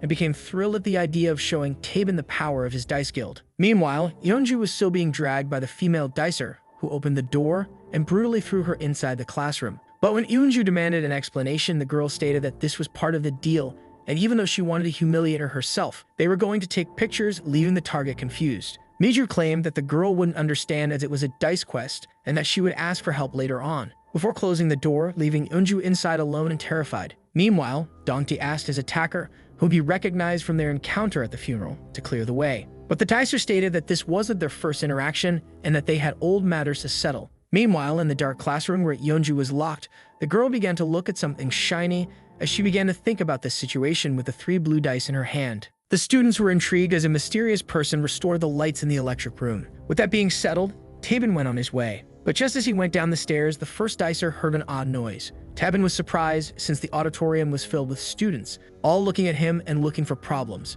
These malevolent intentions coming from them scared the poor chorus girl. The boss of the family greeted the first dicer and stated that this was Tabin's first encounter with him and his guild. But to the boss's surprise, Tabin's face was decorated with a smile. The young man only had 9 skill points left, so he decided to save his dice for later and deal with the problem on his own. But just then, one of the dicers attacked Tabin, trying to take him by surprise. Yet the boy dodged the punch with terrifying ease, before counterattacking with a kick to the face, knocking his opponent to the ground, leaving all the other dicers astonished and petrified. With that, he decided to entertain himself with this dice guild. Meanwhile, Dongtae asked his attacker, who claimed to have met him before the funeral, if he was also here for the chorus girl. But the attacker affirmed that he was only here for him, not her. Dongtae, embarrassed, stated that he wasn't interested in him, making the dicer blush as he affirmed that he had no such romantic intentions. But instead, he was here because of the embarrassment Dongtae inflicted on him, confusing the protagonist, who recognized his attacker as Bunchul's past bully. The dicer was happy that his target finally recognized him. Back then, he took pleasure in assaulting the poor student. Before Dongtae entered the scene, ready to defend Bunchul despite being recognized as the one being bullied before. But just then, the protagonist punched him in the face, knocking him off his feet. The confused, beaten-up bully could hear our hero helping his friend. He couldn't be more intrigued since the protagonist was the kid that everyone used to pick on. Just then, he watched Dongtae giving the boy something shiny, like he was too beaten up to recognize it as a dice. Later in class, he could hear the laughs and rumors about some students who were demolished by Dongtae, leaving him annoyed. The bully even recalled the punch, to the point where he began to wake up in a sweat after reliving the embarrassment inflicted by the protagonist in his dream over and over again. But the truth was then quickly unveiled to him, as he saw the dead body of the late dicer. The boy was speechless in front of this sight, as the ground was covered in blood right next to the alien dice. In the end, he decided to pick it up. Back to the present, he asked Dongtae if he knew what he thought after getting familiar with the dice, piquing his curiosity. The dicer was disappointed, stating that if he knew the powers of the dice before, he would have stolen all of them, leaving the protagonist baffled. The bully revealed that he wasn't sure of his actions due to the presence of a corpse, but as he recalled the event, he remembered it as a giant treasure where he only took a small portion. Seeing the bully laugh only made our hero angrier since his friend died that day. With that, the bully quickly charged at the protagonist, who barely evaded a kick to the face. As he dodged, our hero realized how fast his opponent was. But the bully wasn't done yet as he jumped into the air. Fearing the worst, Dongtae quickly flinched and evaded a devastating kick that was strong enough to damage the ground. Dongtae realized that this dicer focused on enhancing the power of his legs. But just then, the bully was about to catch him with a surprise attack, so the protagonist had no choice but to block the kick. That knocked him back a few meters away. The bully then claimed that the exhausted Dongtae didn't focus on his physical abilities, before stating that he overlooked one matter, and that he should have started to ready himself right when the number of dicers began to increase, before stating that he used the power of the dice to greatly enhance his own legs. Dongtae was a little quicker than his opponent, but that advantage was cancelled by the bully's kick range, leaving our hero in a challenging situation since time was against him, seeing how Yunju's safety was at stake. With that, he decided to beat the bully as fast as he could, and so began the fight between the two dicers and their respective stats. But meanwhile, Tabin was still stuck in the auditorium, since the fight was still going on. With the first dicer easily dominating his foes, Tabin was quick, and as soon as he turned, he broke a dicer's arm with a simple kick, defeating him with ease. This made the family members speculate that Tabin was practically invincible. The boss couldn't deny his amazement. He didn't want to resort to the 3 fire foxes, but this was the only way to deal with Tabin, who used 2 of his skill points to renew his strength. With that, he was ready to continue the fight. Meanwhile, in the equipment room, where the screams for help couldn't be heard, the chorus girl was desperate for someone to come and free her, before realizing that it was pointless, when suddenly she was struck by an idea and pulled out the blue dice in her possession. This made her think deeply, as she recalled how the boy from back then stated that these dice could be used to improve one's appearance or abilities by rolling them, and how the one that trapped her claimed that there was no point in explaining since non-dicers wouldn't understand. Hyunju stared at the dice. Her blue eyes were greatly focused on the blue dice in her hand. But just then, the door was opened, startling the poor girl. A mysterious boy had found Yunju, who was imprisoned in the equipment room. Meanwhile, Dongtae was still fighting, evading the first kick directed at his face, and the second aiming for his feet, before regaining some distance. The bully was annoyed by the protagonist who wouldn't face him directly. With that, our hero wondered if he had no other choice but to use his 34 points left in order to beat the bully. Meanwhile, in the auditorium where Tabin was still facing the family, some of the dicers were hidden, searching for the right opportunity. One of the dicers of the families grew too, hiding outside in the hallway, wondered if the prize was worth the risk, and so another affirmed that it was. He then pulled out his phone and explained that the quests were accomplished for each insult and each picture, before adding that they could turn to harassing her in order to earn a generous amount of dice. One of them asked if they could harm her in an intimate way, so the dicer explained that this privilege belonged to the boss, making the boss look like a lustful man. But just then, a loud slam was heard, making them wonder if they would be engaging soon. Two of the dicers began to discuss their plan with the dice, so one claimed that he would use them for his height, while the other wanted to assure his enrollment into college. But just then, the fat boy approached the two students, recognizing them as dice users, and stated that the boss of the family would make him a dicer if the mission was successful, making the two of them look at him with uneasy eyes. Before claiming this to be a lie, to the fat boy's surprise, stating that the red dice that the boss gave were just fakes that he bought at the store and that they got their blue dice elsewhere. They then advised him to copy the kid that was behind him and just flee the scene. But just then, the door was opened, and a member of the family ordered the students to engage against just one person. To their surprise, the student then stated that this was their chance to get as much dice as they wanted, motivating the troops to go into battle. And so they came face to face with Tabin, who was exhausted from the countless dicers he had single-handedly beaten up. To his surprise, more foes had appeared. The boss encouraged the members of Group 2, stating that Tabin was already tired and they only needed one good blow, before stating that he would also join the assault and that whoever vanquished him first would have the honor of doing the first quest with him, along with receiving lots of dice. And so the first one charged at the first dicer. But as soon as he attacked, Tabin was quick to react, and with just one hit, defeated the enemy dicer. Meanwhile, Dongti decided to use his skill points again. X then asked about the skill he desired to enhance. The protagonist decided to use 10 skill points on his agility. This made the bully laugh, since he assumed that Dongti planned to beat him using only his speed. After the synchronization was completed, X informed the dicer that he had reached the peak of his body's agility and was now at risk of injury, but our hero didn't care. The bully wanted Dante to face him head-on, and so Dante charged right at him, shocking the bully when our hero suddenly jumped. The protagonist was now on the window, to the dicer's surprise. The bully then decided to attack, only to miss and only hit the window, shattering it to pieces. This temporarily blinded him as he tried to regain sight of the hero, but little did he know Dante was right behind him, ready to kick him in the head. Meanwhile, in the auditorium with all the beaten-up dicers, Tabin approached the fat boy, who was the only one not to attack him, just to notice a cutting knife in his hand. The first dicer was shocked to know that someone here aimed to stab him, so the terrified fat boy immediately dropped the weapon and denied his intent, begging Tabin to spare him as he was just a regular non-dicer. With that, the first dicer turned to the boss, who began to panic, seeing how he didn't expect Tabin to be so powerful. So he turned to his last minion, reminding him that he was here to become a dicer, and affirmed that if he didn't stand his ground right here and right now, he would never obtain such an honor. The fat boy reached for the weapon, stating that he wanted dice, and charged at the first dicer from behind, with his cutting knife in hand. Just like that, Tabin had been stabbed in the back. The baffled boy couldn't process it, as all he could see was the blood on the floor. Back to Dante, the protagonist managed to kick the bully in the back of his head, and before he could even react, the dicer was knocked down. Dante took a moment to catch his breath and check that the bully was truly beaten. And with 6 hours and 15 minutes left until the end of the quest, our hero rushed to rescue his beloved, who had been startled by the door suddenly being opened by a shady figure, which left the girl speechless. His face couldn't be seen, leaving Unju curious about this person's identity. Meanwhile, Dante kept searching for her while calling out her name. He waited for a response, yet only silence answered. The bully was left confused, since the chorus girl was rumored to be in possession of dice that she refused to roll. This made him think of Yeonju as a prideful person who already pictured herself as perfect, while all the others struggled to become dicers, before pointing out that even Dante used the power of the dice. With that, the angry bully asked the protagonist why he was so determined to protect such a person, leaving him speechless. But since there was no time to waste, our hero quickly resumed his search while screaming for the girl. Dante first met his crush in middle school and first thought of her as an odd girl, but in reality, she was an honest person with a noble heart. A girl that was nice to everyone and liked by all. Hanju was the crush of every boy, including the one she just greeted. She was thrilled to know that a familiar face like Dante would be with her in a music class full of strangers. As she left with her friends judging her for talking to someone like him, our hero was surprised to see her being nice to the likes of him. With that, he began to recall the question asked by the bully as he went on his way, lost in his thoughts. In the equipment room, the poor girl begged the stranger to stay away. The mysterious person was none other than the boy from the music class incident. Yeonju threatened to scream if the boy came any closer, but to her horror, he claimed that no one would come even if she screamed her lungs out. The boy stated that he was now a dicer, and that he came here with a different purpose. He then began to pull something out of his pocket. Anju began to fear the worst. The boy showed her his phone, and on it was a message from X, destined for Yeonju.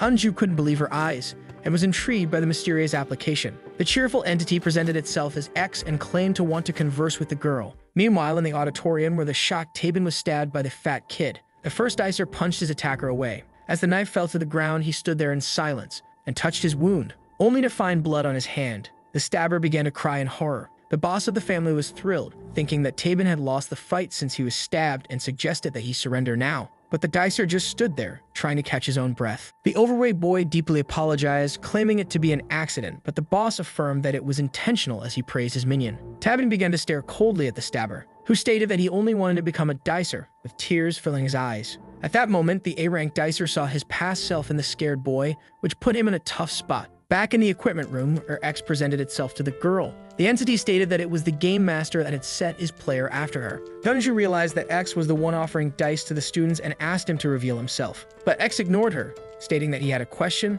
as he was curious about Yeonju, who refused to use his dice. Since she had enough time to think about the privileges of dicers, X assumed that she just thought herself better than the rest, or like him, just enjoyed the chaos. He then pointed out that everyone was suffering because of their situation before asking Yeonju if she didn't want to perfect herself. Back at the auditorium, the sight of a stabbed Tabin restored the morale and courage of the family members, who were confident they could win without the fox's intervention. As for Dante, he kept running around the school searching for her. The protagonist wasn't sure why he wanted to protect Tabin's girlfriend, who would probably be disappointed to learn that he was a dicer, and might even loathe him, and yet, his feelings for her were enough of a reason for the protagonist's will to protect Yeonju. And so he screamed her name again. The girl was shocked by the sound of the distant screams. As she recognized the approaching voice, Dante was now near the equipment room. To everyone's surprise, but Yeonju was suddenly silenced as she tried to signal her position. The boy paused for a second as he was sure he had heard a voice, and with that resumed his search. Now the equipment room was rendered noiseless. The poor girl tried her best to scream, but the horrified Yeonju was rendered powerless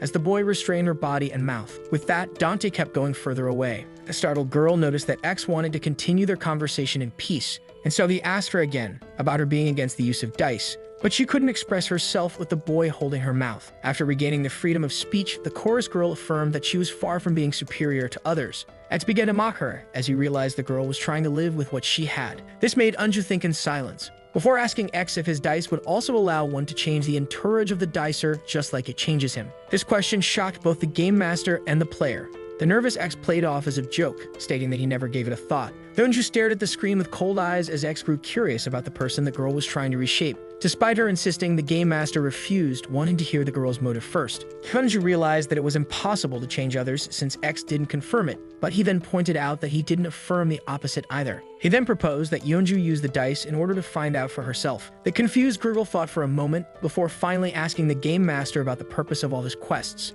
to which he responded that he was only doing it for the thrill of the game, an answer that horrified the poor girl. X enjoyed watching everyone play in the palm of his hand in exchange for the dice that desperately helped them perfect themselves, before asking Yeonju to join the game. The crazy game master desperately wanted her in his game, but Yeonju declined, stating that she would never become a dicer. This left X disappointed, seeing the girl's interesting potential as a dicer. Before waving goodbye to Yeonju, who then witnessed a light, an intense purple light emitted from the boy's screen, startling both, announcing a slight change in the quest, making her fear the worst, as their coordinates had been leaked to all. The dicers were shocked by the quest update that added a GPS. All dicers and Yeonju were on their guard, as X added the target's real-time location along with increasing the mission's rewards. And with the time limit remaining the same, X encouraged all the players to charge right at the girl. Yeonju saw that she truly was the target of a quest. The boy then asked X if he truly was free to use Yeonju as he pleased. She confirmed. And so he grabbed the poor girl and pinned her against the wall. But just then, they heard a voice ordering the boy to stop. Dante entered the scene by breaking the door. The boy then remembered that all dicers were aware of Yeonju's location. But just then, the protagonist kicked him in the head, knocking him unconscious, which amused the game master, saving Yeonju from traumatizing harm. Dante then tried to catch his breath, before asking and impressed Yeonju if she was injured, and was then relieved to know that she was unharmed. But before she could ask him how he found her so quickly, our hero grabbed her hand, stating that he would explain later as they headed towards the door. But just as they exited the room, approaching footsteps could be heard. Dante noticed it and immediately changed their direction. Yeonju was left impressed by her savior, but just then, he stumbled upon a bunch of dicers on the stairs who were all desperate to get their hands on the target, which thrilled X, who compared the situation to a good zombie movie. Seeing how the target was no longer locked in one spot, the dicers stated that the family boss's plan was now rendered useless. With that, they all went to pursue Yeonju, leaving Tabin alone with the boss.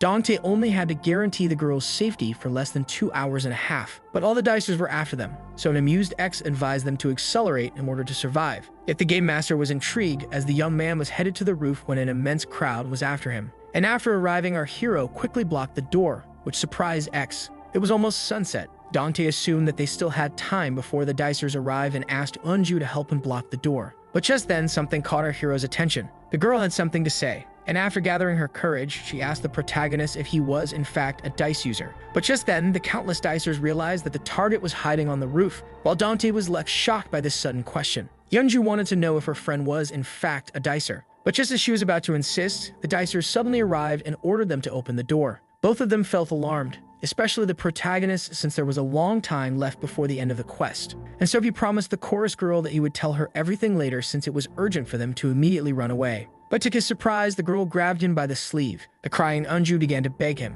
She stated that she was now aware of why everyone was coming after her, and that doubt had entered her heart, fearing that her protector might betray her. But the dicers were getting close to entering, putting our hero in a tough spot. Eunju promised that she wouldn't be surprised by his words, as she begged him to tell the truth, leaving him in a difficult situation, not knowing how to explain. He had no idea how to begin his explanation as he recalled all the crazy past events. And so Dante finally told Eunju that he was a dicer. Meanwhile, the dicer was unable to force the door open since he had focused his skill points on his appearance rather than his strength before asking the other one about his use of the points. They then asked the strength-focused dicers to raise their hands as they were desperate. But in order to break down the door, a fight broke out since this would allow the agility-based dicers to obtain the high ground. Yet just as they argued, a voice ordered them to halt their idiocy. Miju and her friends had now arrived at the scene. One of the dicers stated that they were arrogant to arrive like that and order them around, earning himself a cold stare from the girl on the left. The one with long hair explained that the sun would set in 1 hour, which is why they should focus on the quest to obtain dice.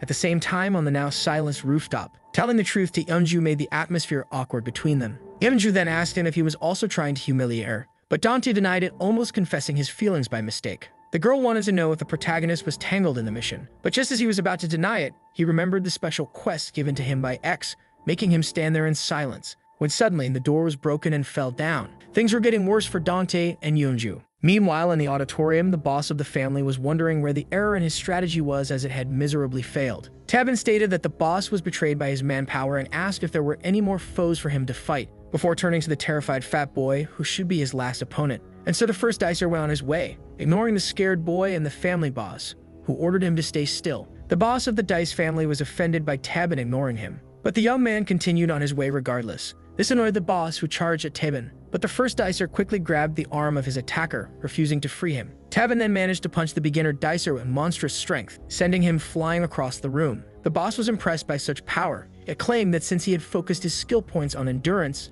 such attacks were pointless against him. And so Tabin clenched his fist and gave his opponent a dark death glare. This terrified the boss of the family, who immediately pretended to faint on the spot. And so the stabbed Tabin went on his way. He was slowly walking towards his destination as blood dripped. Seeing how Tabin was making great effort, X asked him if he wanted to protect Eunju or if he had another reason. The boy claimed that the number of rankers would rise if he didn't intervene, repeating the same scenario for him. The game master wondered if he could truly stop this outcome. X then told Tabin to stop hiding and go play with the older dicers without worrying, allowing anger to rise in his heart. Meanwhile, on a roof, our heroes had been found, and so the dicers charged all at once at the target. Dante and Eunju tried to flee, but there was nowhere to run, as they were now cornered by all the hostile dicers who were desperate to achieve this lucrative quest.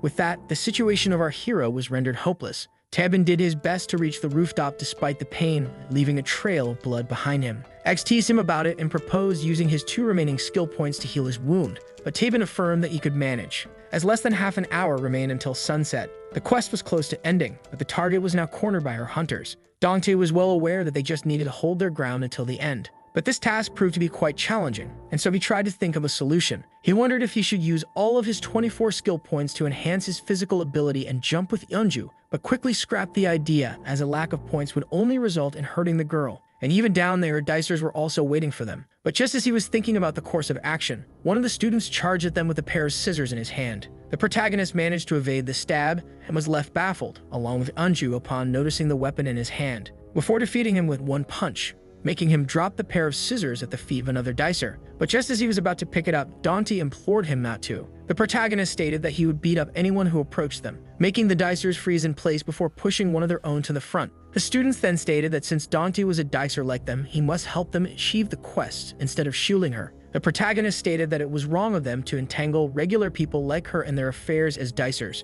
But the dicers didn't care about his sense of righteousness and speculated that Yeonju had promised him something in exchange for protection. Dante then reassured the target that they only had to hold on until sunset marked the end of the quest, leaving the girl speechless. Not sure what to do, the students pulled out their phones in order to take humiliating pictures as requested by X. And so both of them were bombarded by the photo flashes, making our hero grow worried. The amused game master then informed them that these pictures weren't humiliating enough. This made the dicers discuss their next action among themselves. And so one of the three girls claimed that they had to hurt Unju and strip her down as she and her friends stepped forward. She then picked up the scissors, stating that she was aware that Dante's threat only aimed to buy time. With that, she challenged the protagonist to hold out as long as he could against them. While Miju increased her vision, the girl holding the pair of scissors specialized in agility, while the third one focused on her strength. Yet Dante was determined to stand his ground in front of the three dicers, and so the girl charged at him, but the protagonist was ready for it. The girl was fast, but just as she was about to stab the young man, a voice begged them to stop, making him turn around. Yeonju threatened to jump from the roof if they didn't halt their fighting. All those present at the scene were shocked by her actions as she stated that once she jumped, the quest would be impossible to fulfill. Even X was surprised, but when Dante tried to reason with her, he began to speculate that this was a way to buy some time. But when he tried to get her down, Yeonju ordered him not to approach her. The girl even threatened to jump if her protector came closer. Her attackers tried to reason with her, stating that they only wanted dice. Yeonju pointed out that all of them had begun to act strangely and related their actions to their desire for dice. Yeonju recognized some acquaintances in the crowd despite how some of their faces were modified, before asking them if the ability to transform themselves was really worth the peaceful friendship they had. But the dicers affirmed that since Yeonju was blessed with beauty at birth, she couldn't comprehend their desire for dice. She then tried to guilt them by asking if it was acceptable to assault someone in order to obtain dice. Just then, Taben arrived at the roof. Seeing how the other dicers were reasoning with her logic, the speed-specialized female dicer grew extremely frustrated, and so she charged at the target, armed with her scissors, not wanting to hear another word from her. Seeing this, Dante resorted to his super speed while Taben used teleportation, yet it was too late. Despite their best efforts, the pair of scissors had reached the poor chorus girl, making her trip from the rooftop. Unju was left in complete shock with her ripped clothes, as she felt what seemed a certain death to everyone's horror. Even though Dante and Taben managed to prevent a severe injury, the damage was already done. As Yeonju began to fall, our hero quickly noticed the desperate girl, and immediately rushed to her using his super speed, and with that grabbed her by the hand, saving his beloved from a certain fall. Dante was using all his strength to prevent her from slipping. Taben watched as the protagonist lifted his girlfriend up. The girl was left confused since the first dicer appeared out of nowhere. The young man used his last 2 skill points to teleport himself a distance of 20 meters, and after some effort, the chorus girl was rendered out of danger. But just then, something shocking caught the protagonist's attention. As Yoonju's back was already injured, Dante decided to check, seeing the cut on her body while wondering about the quest's outcome, making the female dicer giggle. She finally burst out laughing and asked X to send her the dices since she managed to injure the target, which he denied. After some analysis, the game master realized that only the clothes were damaged, but their wearer was left unharmed, confusing the girl who clearly saw the injury. X then revealed that the cut was already on her back, which confused all the students, until they realized that this injury was in fact a scar, leaving the embarrassed Eunju lost for words. And so Dante immediately took off his jacket and put it around the chorus girl, leaving her baffled by such a chivalrous display. The shy boy then began to scold her with a blush on his face, stating that what she did was reckless, and that they only needed to last a bit longer as he and Taben shielded her. With that, he turned to the boy in question, and stated that he was also trying to protect Eunju, seeing how he wasn't trying to harm her, which he indirectly confirmed. And while the target was wondering when her boyfriend appeared, Dante considered it settled. With that, he proposed to make a truce with Taben until the end of this quest. Sunset was now close. With a little less than 8 minutes until the end of the mission, the female dicer ordered them to attack together. And so the dicers charged at them all at once. Dante opened the festivities with a kick, knocking the scissors out of the dicer's hand. Taben easily dodged an incoming punch before counterattacking. It was now the strength-specialized female dicer's turn to attack. The protagonist barely dodged her punch that ended up breaking the ground. He then did his best to block an incoming kick, and with 5 minutes left, the dicers began to rush toward Yeonju.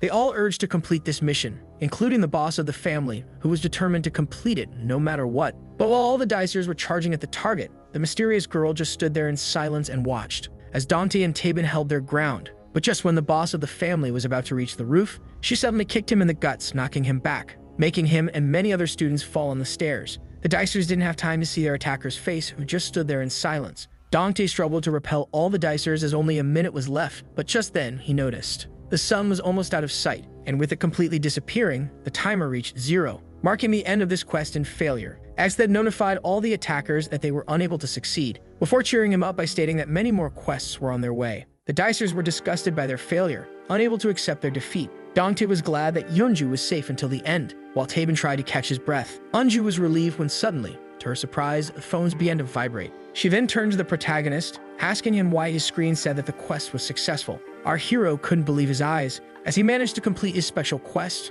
earning himself the mystery dice. Suddenly, a beam of golden light appeared next to the protagonist, right in front of everyone. Dante couldn't believe his eyes, as he was holding his prize in his hand, the dice with question mark faces. This dice was special and still alien to our hero. If the blue dice allowed one to enhance his abilities, the next level should logically grant the user power beyond human limits. This seems silly to the protagonist who just read it in Byung-chul's notebook, but now it was in his hand. Dante was baffled by this new golden dice, making all the dicers jealous as he was the only one to get a dice, and a special one at that. They were furious upon seeing Dante getting a dice despite the quest being a failure. The dicers began to speculate that Dante was, in fact, on a quest of his own, making the mysterious girl wonder about it. In the end, they all saw him as an immoral dicer like them instead of a shining savior. Our hero was left speechless in front of these accusations. But when Yeonju demanded an explanation, Dante demanded everything, but lacked the words to explain himself. As the malice of the dicers began to rise, it caught Taeben's attention. At that moment, the protagonist wanted to affirm that he only wanted her safety,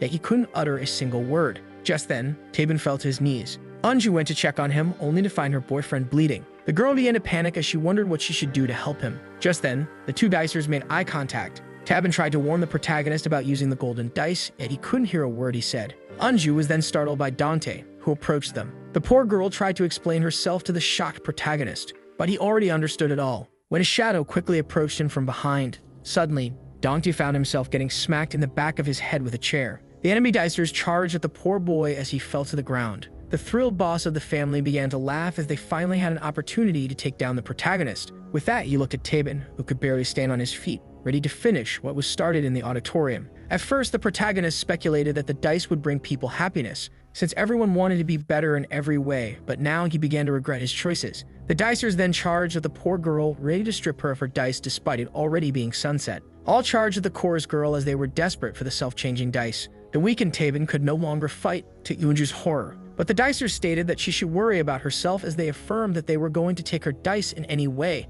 with or without her cooperation. Yeonju then ran to the edge, making them think that she was about to jump, and so they went after her as she was trying to escape. Eunju was now once again cornered by the thirsty dicers, who quickly grabbed her. At that moment, Dante grew angry as he witnessed his beloved being pulled against her will while being terrified. Seeing this, the hero punched his way out and dashed forward. As anger filled his eyes, he went to save Eunju, but in his rush, he accidentally dropped the golden dice. Just like that, the mysterious dice hit the ground before beginning to spin. As it turned red, odd symbols replaced the question marks on its 6 faces, and so the dice was activated, allowing our hero to level up and enlarge his skill tree as the synchronization was rendered complete. The special dice landed on a hourglass symbol. Dante rushed to rescue Eunju. In this moment of panic where our hero and his 24 remaining skill points obtained a new skill, the protagonist rushed to save her as the purple light appeared right behind him. X then asked him if he wanted to use his 24 skill points to enhance his new skill, and so the protagonist desperately screamed for them to stop. Just then, the power of the dice filled the area. Eunju's tears were frozen in the air as all the students were rendered motionless, to Dante's surprise. The young man was left baffled, as he had a hard time believing his own 2 eyes. Dante was left confused as he couldn't comprehend the situation. His jacket, along with the plane, was frozen in place, but just then, our hero noticed something odd on his phone. Despite also being frozen in time, a weird symbol appeared on his screen. The same hourglass symbol that was on the dice was now on his phone screen. With that, 6 new mysterious skills entered the play. All were frozen. The girl and her attackers, along with Taeben and the head of the family. Dante began to look around, still baffled by what had just happened, as he was the only one granted mobility while everything else was frozen. And so he approached his phone, only to pick it up and find a hourglass icon on it. When suddenly, the phone began to vibrate in the boy's hand as it showed a countdown. X confirmed to the young man that he really was the one to stop time, and that he obtained this ability by using the gold dice. This skill was called Time Pause, allowing its user to stop the flow of time for 10 seconds for each skill point used and granting motion to anything he touches. As the game master confirmed that everything would remain motionless if Dante didn't touch it, it made him realize that he had obtained an inhuman power. X then proceeded to congratulate the young man on becoming a ranker. The term ranker intrigued the young man, Dongtae then speculated that each one obtained a different ability based on his dice roll, like Taeben,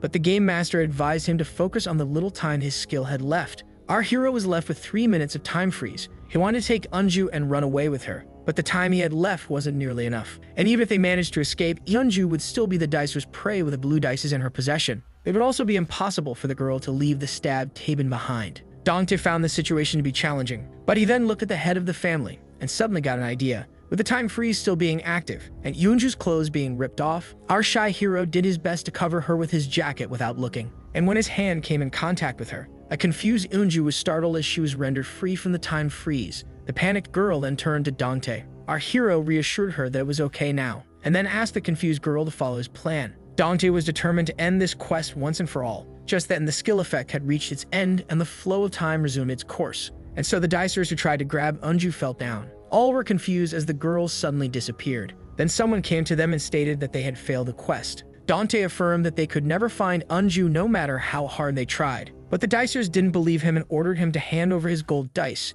so the young man claimed to submit to their demand if they could beat him in a fight. One of the dicers felt offended by Dongtae, who wanted to fight them all at once. But just as he was about to punch, the protagonist suddenly vanished, only to reappear behind them, which shocked the dicers who were left confused. And so they decided to charge at him from the sides and corner him. So the protagonist, who reappeared behind them once again, stated that they just couldn't, making them realize that he had obtained a superpower. Ash was amused as the new ranker was using his few remaining skill points on time freeze, which seemed like instant movement to the naked eye of those trapped in time. Taeben recognized the skill and began to think of how lucky Dongtae was to obtain such a skill, while the hidden Eunju watched in silence. She recalled how he told her to hide behind the door of the rooftop and was left intrigued about how he would finish it all. But just then, the boss of the family grabbed the protagonist from behind. He then ordered his men to attack Dongtae while he restrained him, yet our hero wasn't impressed. And just as the first minion was about to land his punch, he was frozen in time once again. The boss of the family, who happened to be touching our hero, was left baffled and confused. He began to panic as all motion was suddenly stopped, realizing that this was the ranker's doing. But just then, the dicer slipped and was grabbed by the shirt right before falling. Just like that, Dongtae held him by the neck, as he was completely rendered at his mercy. The boss of the family screamed at the protagonist to unhand him, but Dongtae then pointed out his poor choice of words. So the dicer began to beg him not to let him fall over the rooftop. This made the ranker smile as the time freeze reached its end, allowing the goons to find their boss in such a position. Dongtae then claimed to have an announcement to make regarding the spread of the dices, asking them how they became familiar with the game master, making the rest of the dicers discuss it among themselves. The protagonist stated that the dice began to spread a month ago, and that the first dicer should be aware of his insinuation, as he began to recall a particular event that happened at school. Just then, all the dicers realized something important, and while Taeben began to fear the worst, Eunju was left confused. It all started with the death of Byungchul, whom Dongtae had personally made a dicer, which meant that all of them had him to thank for the dice, leaving the masses in shock. Eunju couldn't believe it, but the protagonist seemed to have more to say, and so he announced that he would be making his own dice guild, different from the family and the likes of it. The girl couldn't believe it, as all that happened was Dongtae's fault. This left her at a loss for words, while Taeben and the others were by his group's idea. So Dongtae reaffirmed that he was going to create a group of dicers, and since this looked like a game, he opted to call it a guild, stating that it was open to all, before adding that he would do his best to provide them with data along with helping them with quests in order to help them rise to the title of ranker. To A's amusement and everyone's shock, the protagonist then stated that they were all free to accept or decline the invitation, before affirming that he would be showing no mercy to his future enemies. The boss of the family used the opportunity to invite the dicers to join his guild instead. Hearing this, Dongtae tightened his grip, making his hostage fear the worst, but the protagonist threw him out of danger. The boss was glad to regain footing on the ground. With that, he made his escape, promising to come back with his family. Hearing this, the 3 female dicers left the scene, as they were uninterested in such a proposal. As Dongtae watched them leave, the dicers were curious if Dongtae would really help with the quests without demanding bribes, and if he would really give dice to the regular students that demanded them. Dongtae affirmed that he would be true to his word, but had 2 main conditions to impose, piquing the curiosity of the crowd. The first being that it would be forbidden to entangle normal humans in their affairs. Taeben was shocked as the protagonist stated that each dicer was responsible for his own actions while doing quests as the second condition. Taeben realized what the new ranker had in mind since he couldn't control people's actions on his own. He would try to ensure Eunju's safety by forming a guild to make it possible.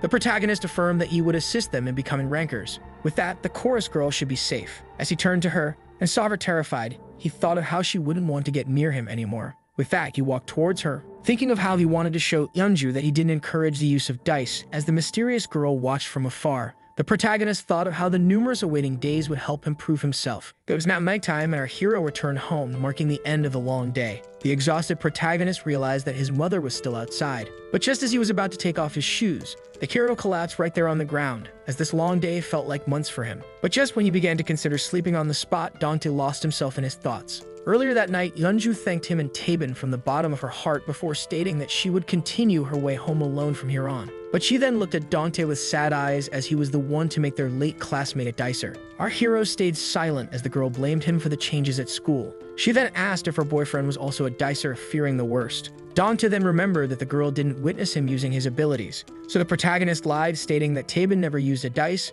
but just then, she asked about the place he found his first dice. Dante claimed to have found it on his own as it mysteriously fell from the heavens, leaving X disappointed as silence settled between Yeonju and him. With that, Yeonju went on her way, and as they watched her walk away, Taebin asked Dante if it wasn't pointless to hide the truth since it would be unveiled sooner or later. This left our protagonist silent. Taebin then decided to abort the crucial matter and asked the hero if he truly meant to form such a guild, which he confirmed, making Taebin reveal that they shared the same point of view, confusing the protagonist. But when Dante demanded an explanation, the A-rank dicer looked troubled, and as he walked away, Taebin asked the boy how he truly became a dicer before revealing that the dice never appeared out of thin air. In the end, Taebin revealed that he wasn't the first one to wield the dice, leaving Dante speechless and shocked. Back to the present, our hero was still lost in his thoughts, thinking about the one he stole the dice from, and what problems and issues he had to face until now. After this adventure, a new week had started as all were glad to see Dante. Our hero was quickly surrounded by students and admirers that wanted to join his guild. The young man, embarrassed by the attention, asked them to calm down. But our hero was more concerned about Yeonju,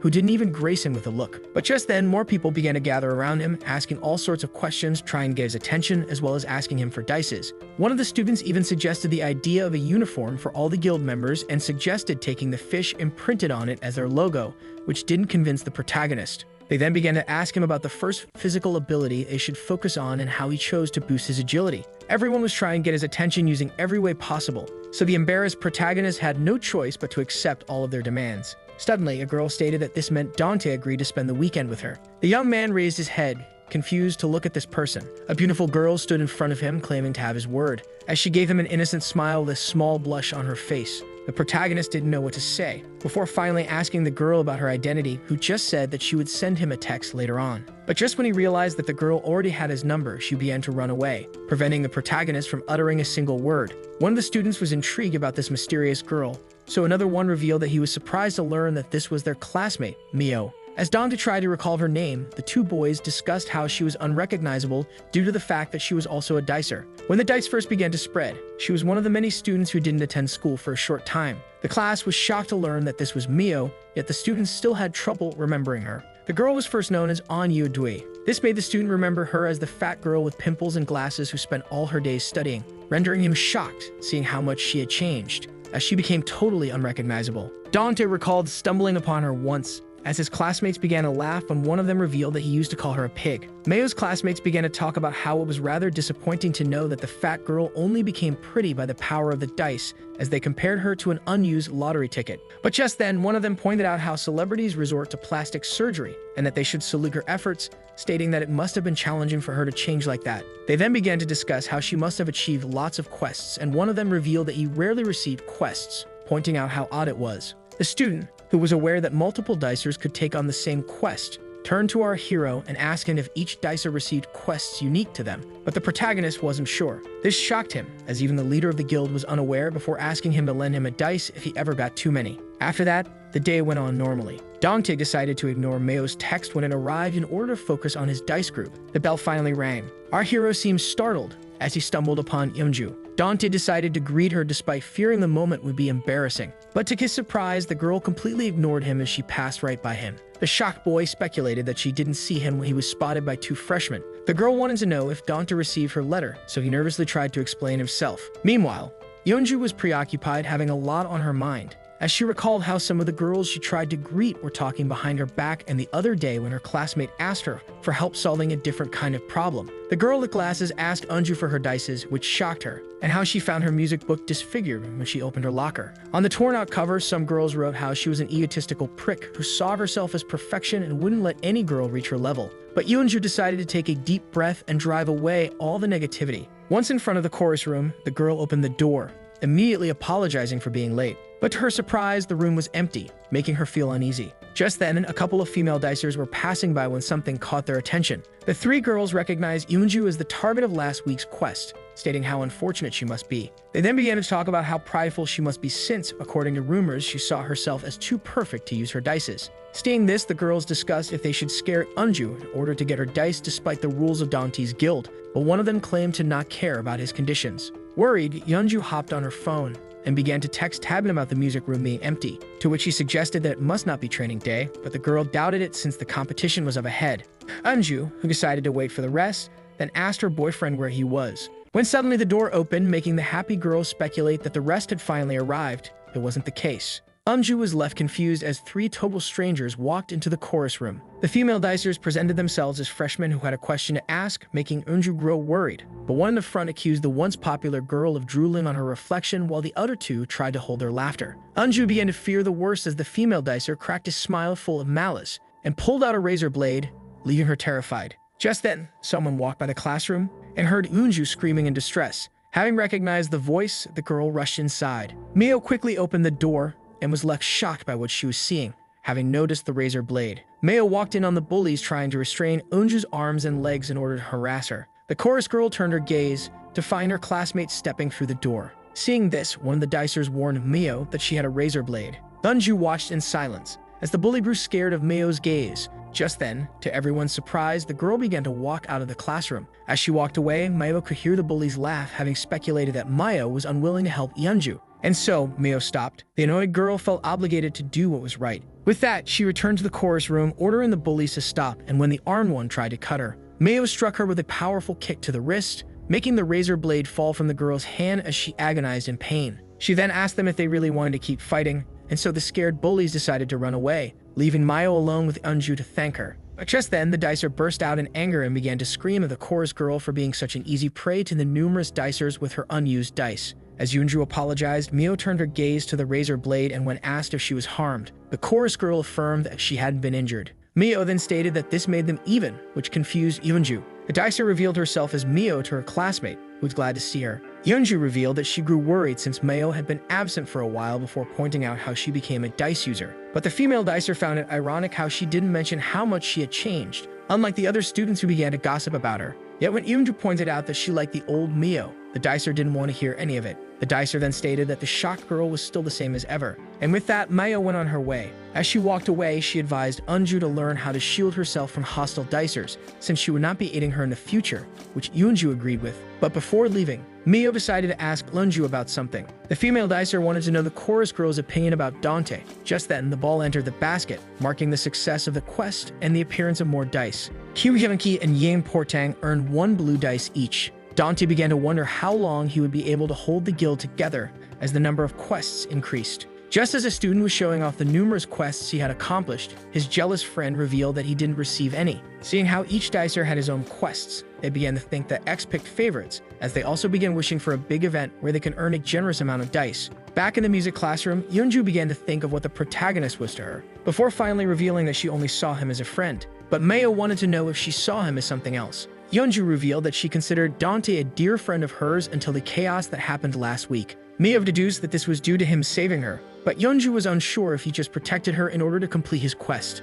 This made the female dicer burst out in anger since the chorus girl related the protagonist's selflessness to a simple quest. Eunju was then shocked upon learning that the guild was formed in order to protect her, leaving her to reflect in silence. But in the end, Maya was relieved that she only saw Dante as a friend. Mio then revealed that she didn't think that being a dicer was a sin, which is why she couldn't comprehend why Eunju rejected dices. Since all the girls couldn't be as happy and beautiful as her, all of them tried their best in the best way they could. As she walked away, Meo stated that Eunju was graced with everything this life had to offer. The chorus girl watched the female dicer walking away, unable to utter a single word, as frustration began to build up inside her heart. Yeonju revealed that life didn't gift her everything. Dark clouds began to appear in the sky, making the students realize that the rain was near. But Dante just stared at the dark clouds with something in the back of his mind. Meanwhile, in the library where Tabin was doing his research, the game master stated that the young man was pushing himself too hard since he already had 5 available quests that could make him an ranker, before pointing out that Tabin was doomed to start over since he couldn't go back in time as he invited him to a more enjoyable game.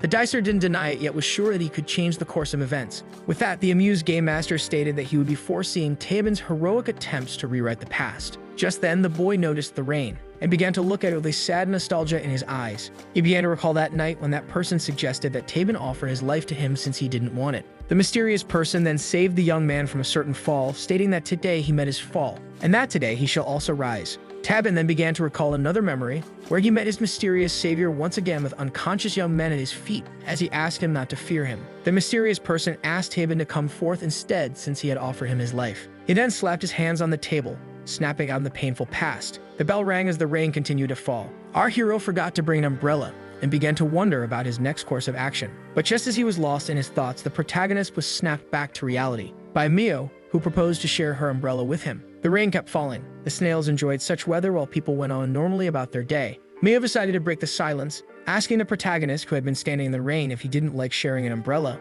which he nervously denied, so Mio asked him to get closer. With that, the two dicers were now shoulder to shoulder, and since this was his first time under an umbrella with a girl, Dante began to blush. The protagonist decided to break some ice, and so he pointed out how Mio must have gathered a large number of dices and asked her when she became a dicer, making her expression change. She revealed that she started the day Byung-chul fell to his death, making it even more awkward for our hero. Dante let out a nervous laugh and changed the subject, asking her opinion about the guild she had just joined. But to his surprise, she wasn't a part of the guild. This made Dante compare his failed conversations to a baseball match. But just when he was about to give it his last shot, Mio interrupted him, wanting to ask him a question. Dante was left shocked when the girl asked him if he was in love with Yeonju. With a red face, the shaking hero began to make excuses, stating that the girl was already seeing Tabin, so he wouldn't set his sights on her, making Mio think that he didn't like Yeonju. The nervous young man tried to claim that he only saw her as a friend and that all the boys liked her. This made Mio giggle, stating that the protagonist didn't know how to hide his feelings. Dante stated that his feelings were now history as his eyes saddened.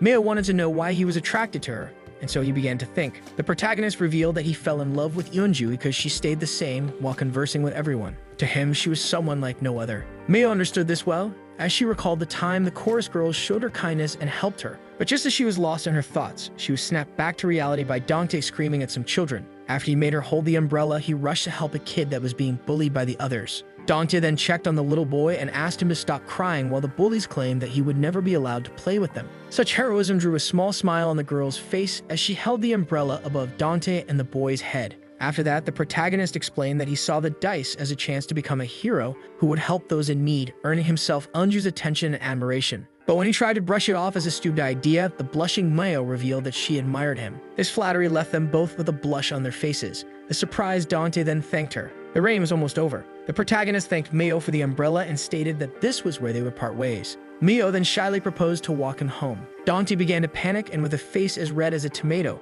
claimed that he would be home alone and that he lived in a bad neighborhood, so it might not be safe, making Mio misunderstand. The protagonist quickly tried to apologize. Mio then shyly proposed to walk him home and even suggested making dinner since she enjoyed cooking and knew that he was home alone and with a blushing face. Just as he was about to accept her offer, the rain suddenly stopped. Our hero was surprised by the last droplet hitting his cheek. The rain had stopped and a cloudy blue sky roamed above their heads. Dante then noticed that the rain was gone, before bursting out in laughter, along with Mio. And so the girl closed her umbrella, stating that it was now useless and that she enjoyed spending time with Dante. To his surprise, this was also Mio's first time using an umbrella with a boy. This left our hero speechless. With that, he wished her to return home safely as she reminded him that he promised to hang out with her on the weekend, but just then, Mio remembered that Dante had asked her opinion about the guild. And after a short silence, she revealed that she couldn't comprehend the idea of referring to it as a type of utopia. This intrigued the young man who watched her walk away, making him reflect on what she meant by utopia. Later that same day, Dante began to recall his adventures as a dicer and how Mio admired him for who he was. He thought that the Pascan wouldn't believe what kind of person he would become, and that he wouldn't have become it if it wasn't for Yeonju, who thought that he only aided her for his own sake. But just then, he tried to recall what the female dicer had said. Just then, he received a notification, which left him shocked. as it was a special quest to earn a gold dice from the game master. Meanwhile, Yeonju looked at Dante's jacket with wondering eyes. At the same time, the boy was searching the web for the term utopia. Our hero finally found the definition. The term utopia meant an ideal place, but as Dante focused on the second definition, which made it refer to a place of solitude, our hero finally understood what the girl meant back then. The next day at school, a student came to Dante asking if he recognized him, yet the protagonist didn't. To his surprise, the student was happy with his reaction. It was then revealed that he was his classmate who sat right in front of him, Sungchul, who used the power of many dice to alter his appearance, implying that he had completed many quests. At the same time, a female dicer was telling her two friends how they should improve each trait of their faces separately. Meanwhile, an arm wrestling match quickly ended with a crushing defeat that shattered the desk. As the loser asked his opponent how many skill points he used on strength, someone warned them not to damage the desks, while another student informed his friend that he was going to use his blue dice in order to pass today's pop quiz, and that he improved his luck to obtain better rolls. Most of those who attended this school used the power of the dice, which became the very foundation of their society. Yet Yeonju still refused to become a dicer, but the shy hero decided to settle this matter another time. After that, the students played a football match. Just then, one of them showed the tired Dante something on his phone. Sungchul began to ask about the gold dice and if it granted special abilities similar to Dante's power. The protagonist was shocked to see that there was a quest to earn the question mark dice. This made a crowd of dicers gather around the lucky boy in order to see it for themselves, yet Dante was more interested in the quest itself. Yet Sungchul became nervous and hesitated to unveil the requirements to the protagonist. This piqued the ranker's curiosity, but just then, a girl approached him. Dante was left shocked to find Yeonju behind him, demanding some of his time. The boy began to blush as he agreed. Mio bought 2 cans of soda, but while on her way, she noticed something that left her shocked.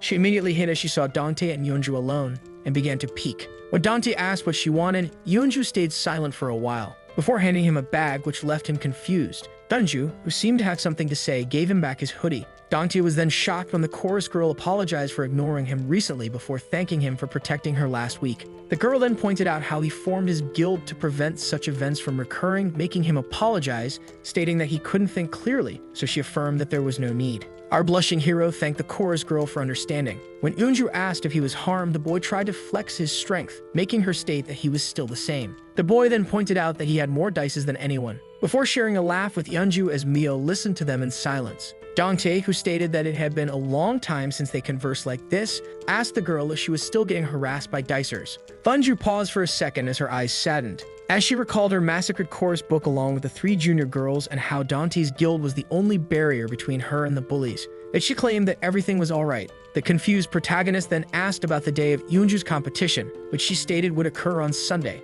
Mio heard him as he promised to watch the competition. Yet the chorus girl stated that she wouldn't be participating, which surprised the boy, seeing how hard she trained, and so Yeonju revealed that all the others had left the club as she walked away. But when the dicer asked for an explanation, the girl quickly bid him farewell. And when he tried to stop the chorus girl by grabbing her shoulder, he was shocked to see her eyes filled with tears. Dante was baffled. The young man apologized, stating that he only wanted to express his gratitude. Dante then asked what was bothering her. Yeonju revealed that none of the other girls attended training after becoming dicers. She was left lost as even her boyfriend began to change, wondering why it had to end like this. This made Mio reflect on her own thoughts. After that, the bell rang, marking the end of the break. The teacher commented on the strange weather and stated that the class should concentrate since the finals were near before asking them to open their books. Dante tried to focus in class, when suddenly a phone began to vibrate, which annoyed the teacher. From the multiple phones simultaneously going off, our hero realized that this must be a quest open to all. Mia opened her phone, wondering what the quest was about. The new quest was a race to the school grounds that promised dice to the first 20 students.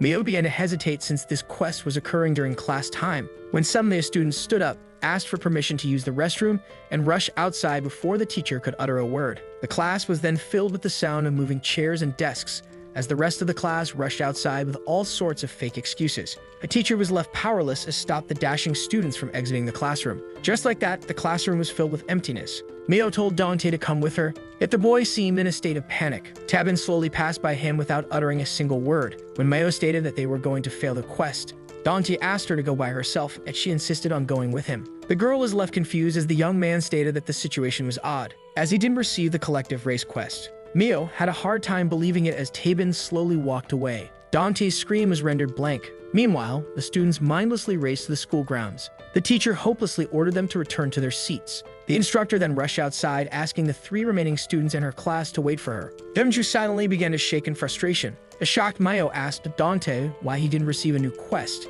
yet even he couldn't comprehend it. The girl then asked X why he was driving Dante crazy, but the game master stated that he wasn't to blame since he had a good reason for his actions. Despite having all authority over quests, the game master revealed that even he had to follow the rules and that Dante was well aware of the reason behind his penalty, which left the young man confused. And so, Mio rushed outside of the class. The girl tried to stop Tabin as she was convinced that he was a dicer who had some intel on the situation. Hearing this, the young man stopped and kept silent, before declaring that he had no obligation to help them even if he knew what was going on. This made Mayo realize that Tabin was aware of something, so the boy stated that he was aware that something was wrong. Mayo wanted to know why people like her receive more quests than others. She also wanted to know why she obtained the quest for the gold dice earlier than the rest of the dicers. Stating how Mayo had a promotion quest to hand was a supplementary reason for Tabin not to answer her question since it would become a nuisance. This triggered the female dicer who grabbed him by the collar, but just then, Dante asked her to stop, stating that his intel wasn't necessary. The protagonist claimed to have come to a theory, and if it was accurate, it meant that the quests received by Tabin were getting fewer, a statement that shocked the young man. Meanwhile, in the school grounds, all the dicers rushed to get one of the first 20 victorious places. The students ran as fast as they could.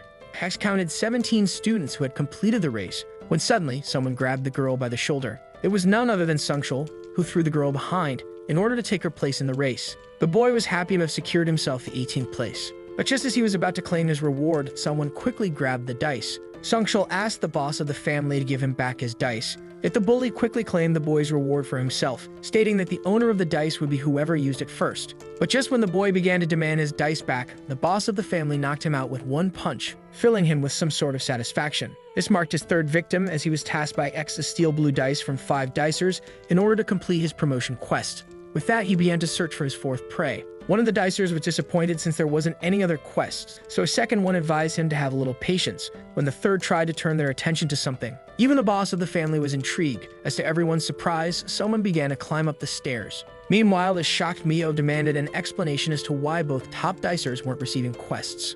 Dante stated that Tabin didn't receive the Yeonju quest last week, which he unintentionally confirmed with his silence, making him recall something Byung-chul had mentioned. The late dicer stated that every dicer received quests proper to him that reflected his true identity. At first, the protagonist compared it to a game where one chooses the race of his character, but he then began to wonder if there were also conditions. Dante speculated that the dice didn't just appear out of thin air, but were instead made using a type of energy source, which intrigued Mio. The young man theorized that the obvious reason behind his immediate transformation and X sending him fewer quests was that he himself wasn't the same as he once was. Meanwhile, the student continued to climb the stairs. One of the dicers recognized him as the student council president. After clearing his throat, the student council president boldly announced the X Sports Festival before ordering the baffled crowd to begin clapping. This triggered the dicers, who demanded that the president get down this instant. But as they rushed to take him down, he claimed that the game master himself had tasked him with this. The student council president then showed his phone as proof that X gave him the quest of announcing a quest.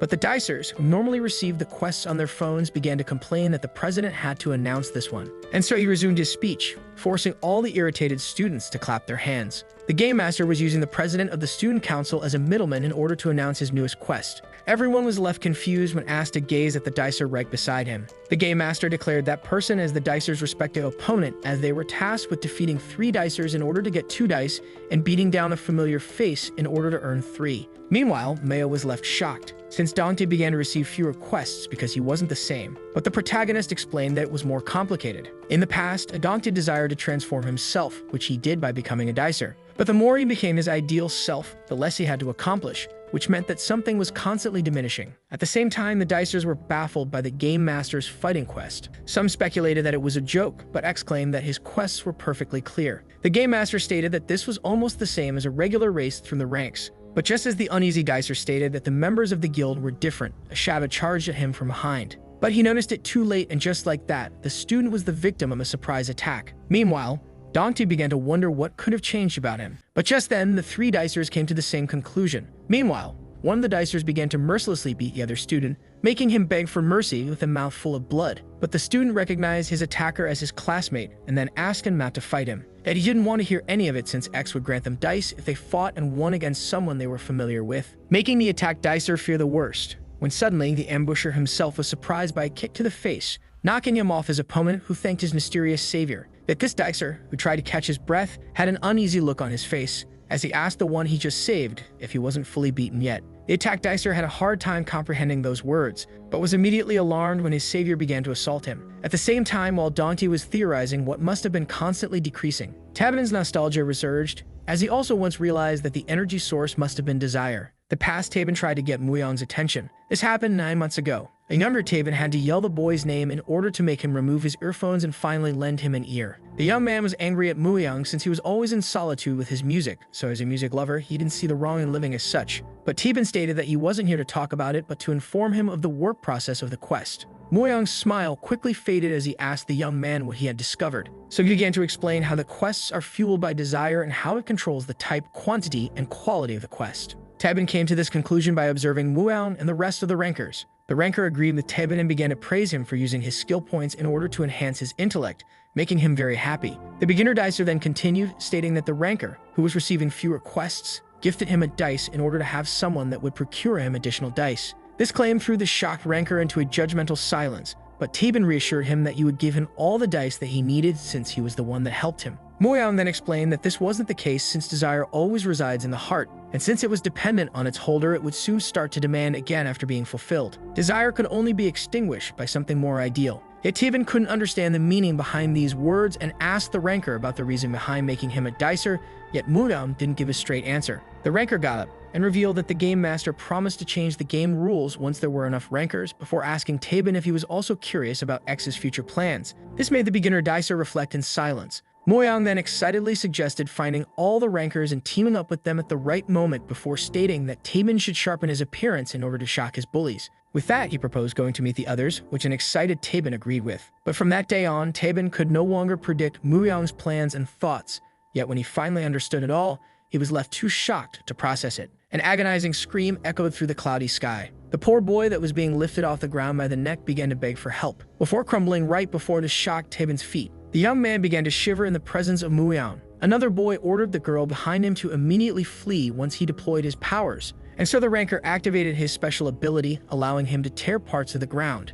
Just like that, the young man acquired floating projectiles. The female dicer used this opportunity to flee, jumping to the rooftop of the next building, and so the ranker launched his attack, aiming at Muyang. Despite giving it all his effort, the dicer's target suddenly disappeared, leaving nothing for him to hit other than the ground, leaving him shocked and confused. It looked like his opponent had vanished. But just as he began to search for him, Muyang began to appear behind his target, claiming that he was different from the other rankers who were completely helpless against his time stop. He then grabbed the ranker's neck with extreme strength and broke it, making him fall at Tabin's feet. The ranker tried his best to address Tabin, begging him to run for his life, which horrified Tabin. With that, Muyang began to approach the only dicer left as he asked and not to be feared. After all, he shouldn't run from the one he pledged his soul to. But Tabin was too scared and tried to escape his once savior. Muyang watched him in disappointment as he activated his time stop. The panicked Tabin tried to run as fast as he could when Muyang suddenly appeared right in front of him to his horror before grabbing him by the collar. He begged the dicer to free him, yet Muyang, who stated that the boy who came to know the truth about the dice betrayed him,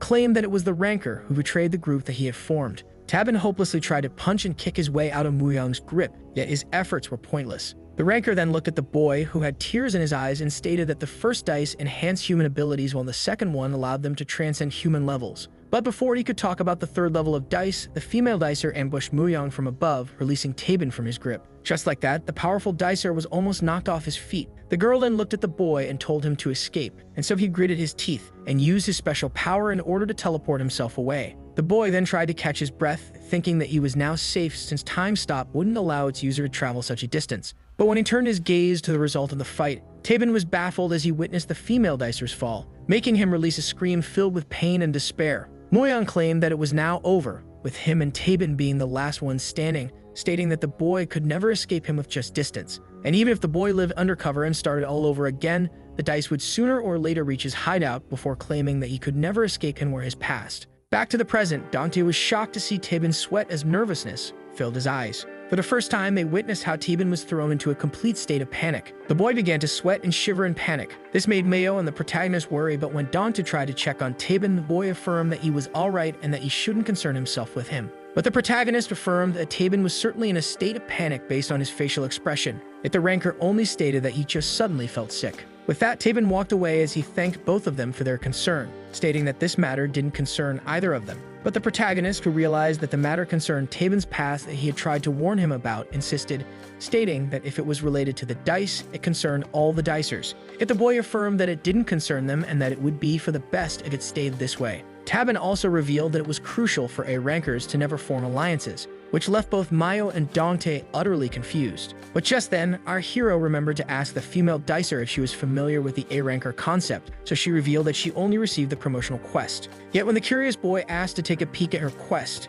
the embarrassed Mio utterly refused, but the boy insisted. Mio affirmed that it was inappropriate for Dante to go through a girl's phone as if they were lovers, yet the confused Dante stated that he was simply curious. The blushing girl's reaction was unexpected for the protagonist as she immediately tried to change the subject. Just then, Mio noticed the shouting that came from outside as she remembered that the racing quest was ongoing. And so they entered back into the classroom. But when Dante noticed that Yoonju's seat was empty, Mio, who went to the window, was shocked by what she saw. The girl then asked the dicer to quickly come and see, and to his surprise, an all-out brawl had broken loose among the students. This made the boy wonder what type of quest it might be, to make dicers mercilessly fight each other like this. Meanwhile, the boss of the family was enjoying the chaos, as he continued to snatch dice, rendering him one steal away from the gold dice. Yet when the dice's rightful owner tried to claim it back, the dicer responded with a punch to the gut. Meanwhile, the girl that tried to assault Eunju with a razor blade began to pull the hair of another female dicer, who was agonizing in pain, severing some of her hair in the process. The bully looked at the crawling girl with cold eyes as she tried to escape while begging for help. In the end, the crying girl gave up on the quest and the dice that came with it, which the bully found pathetic. The assaulted female dicer promised to never fall to such greed ever again as she screamed for help when she noticed Eunju standing in front of her. Dante felt alarmed to see her down there with all the dice users that endangered her, and so the protagonist rushed to Eunju's aid while Mio demanded that he wait for her. Just like that, Maya was left shocked and alone in the classroom. Meanwhile, the girl cried her heart out as she apologized to Eunju and begged her for help, so Eunju reassured her that everything would be alright. The bully recognized her previous victim and began to mock her as she demanded that she surrender her newest one, yet was left irritated when Eunju refused to abandon her friend. Eunju then pulled out a spray as she claimed that the bully was the only one insane here. The dicer realized that she was threatened with pepper spray and began to make excuses, stating that a dicer couldn't be endangered by such a weapon. But Yeonju stood her ground as she was certain that even dicers weren't immune to pepper spray. Despite her fear, the chorus girl was determined to shield her friend. Just then, the teacher, who was annoyed by the fighting students that escaped their classroom, ordered them to immediately halt their chaos. Anju was startled by the man, who was shocked to see the top student be part of such barbarity, and ordered her to regain her seat as he tried to stop the fights, so she asked him to be careful. The bully decided to use this opportunity to charge at the distracted chorus girl. At the same time, our hero rushed down the stairs in order to rescue his beloved, while Maya was left alone with her thoughts. The female dicer thought that Dante was still the same boy that didn't look back at how he mentioned that the desire of every dicer impacted their quests. This made her wonder if the promotional task of hanging out the protagonist at his house was what she truly desired. Just then, Maya realized how she truly felt about Dante. Meanwhile, in the hallway, Taben was determined to vanquish Murion once the increase of the ranker numbers marked the debut of the hunt. At the same time, the bully tackled the chorus girl, making her fall to the ground and lose her pepper spray. Yeonju tried to locate her weapon while the angry dicer tried to assault her. The girl began to panic and tried to reach the pepper spray, but immediately felt alarmed as the bully tried to punch her in the face. When suddenly, Dante arrived and used his skill, Time Stop, stopping the flow of time and petrifying Yeonju and the bully, along with the teacher and all of the fighting students. Dante, who was getting used to the skill, decided to use all the stat points that he saved in order to maintain Time Stop for 40 seconds. And so he decided to rescue Eunju and her friend before putting an end to these fights. But just then, among the petrified students, a shadow began to move. Our surprised hero was certain he had seen a figure moving. This left the protagonist confused since he clearly saw a moving person, and so he began to call it out. Yet no response, so he screamed once again. But all he could hear was the silence created by Time Stop. The game master then jokingly implied that the ranker was just fooling around after freezing time. This made our hero speculate that this was all the fruit of his imagination. But just then, he was surprised as his time freeze reached its end, which resumed the flow of time for Yeonju and the bully. But just then, her fist was intercepted. The bully was shocked to see Dante appear out of nowhere to intercept her punch. Eunju was also surprised to see the protagonist. The female dicer began to shiver in fear as Dante, who didn't want to harm girls, ordered her to stay away from Eunju. Just like that, the bully ran away. And so the crying female dicer then rushed to hug the chorus girl and apologized for giving her the cold shoulder in fear of being inferior to the others in case she didn't become a dicer. The girl was really grateful to Eunju, who came to her rescue. But the chorus girl affirmed that Dante was the only one to thank. Since she was too powerless to shield the others,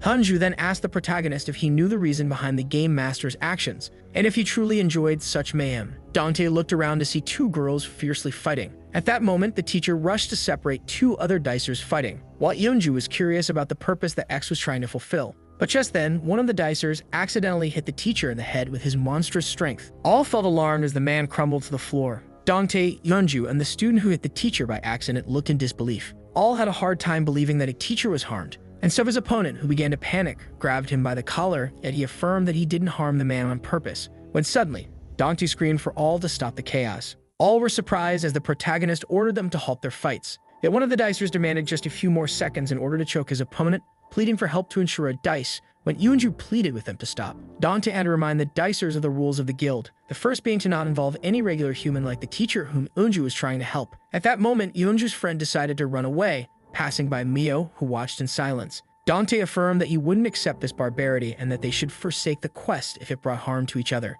When suddenly, someone shouted to stop the fights, seeing how the teachers had arrived. But while X was disappointed in the instructors interrupting his fun, some of the students also wanted to stop the quest, while others like Sungshul were annoyed by the ranker who could order them around. The boy was certain he could complete more quests if it weren't for the protagonist. Sungshul speculated that Dante only wanted to become their leader by forming the guild while wishing to have the same rank as him. He then recalled when Dante asked him about his promotional quest, yet he couldn't bring himself to answer, since his task was to destroy the protagonist's guild and create discord among its members. Sungshul began to seriously think about it in silence. Dante then stated the second rule, which consisted of every dicer assuming the weight of his actions during quests, before adding how careless it was to purposely harm friends, then asking them who would take the blame. The sun began to set. Inside the principal's office, the principal was furious at the teachers who couldn't discover the reason behind their students' terrible behavior, and so they tried to explain themselves, stating that none of them talked when interrogated as if they were under a sworn silence. The game master, who found the adults boring, affirmed that anyone who ratted him out would be deprived of quests.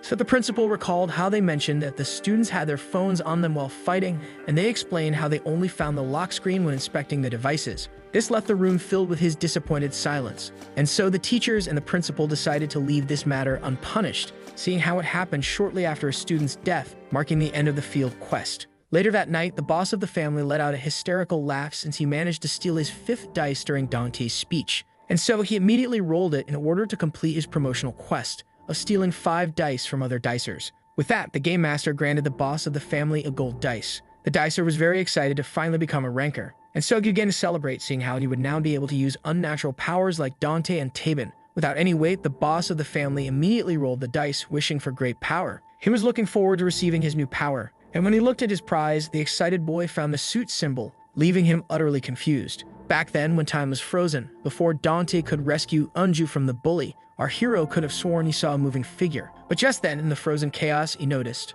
a shadow standing among the frozen dicers. Our hero was shocked as he was face to face with Muyan. The protagonist then asked the shady man about his immunity against time stop. Dante was still in shock, yet the A ranker didn't bother to give a true answer. Just then, Nguyen charged at Dante and jumped into the air, ready to deliver a destructive punch, which resulted in a catastrophic injury. When suddenly, Dante woke up in sweat. It was now morning and he was glad to learn that it was all just a nightmare. Just then, his phone began to ring. As someone texted him, it was none other than Mayo checking if he had a good night of sleep. Our hero just looked at the text before turning to his calendar. This Saturday, the protagonist had to attend Unju's competition, but on the other hand, he also had to spend time with Mayo.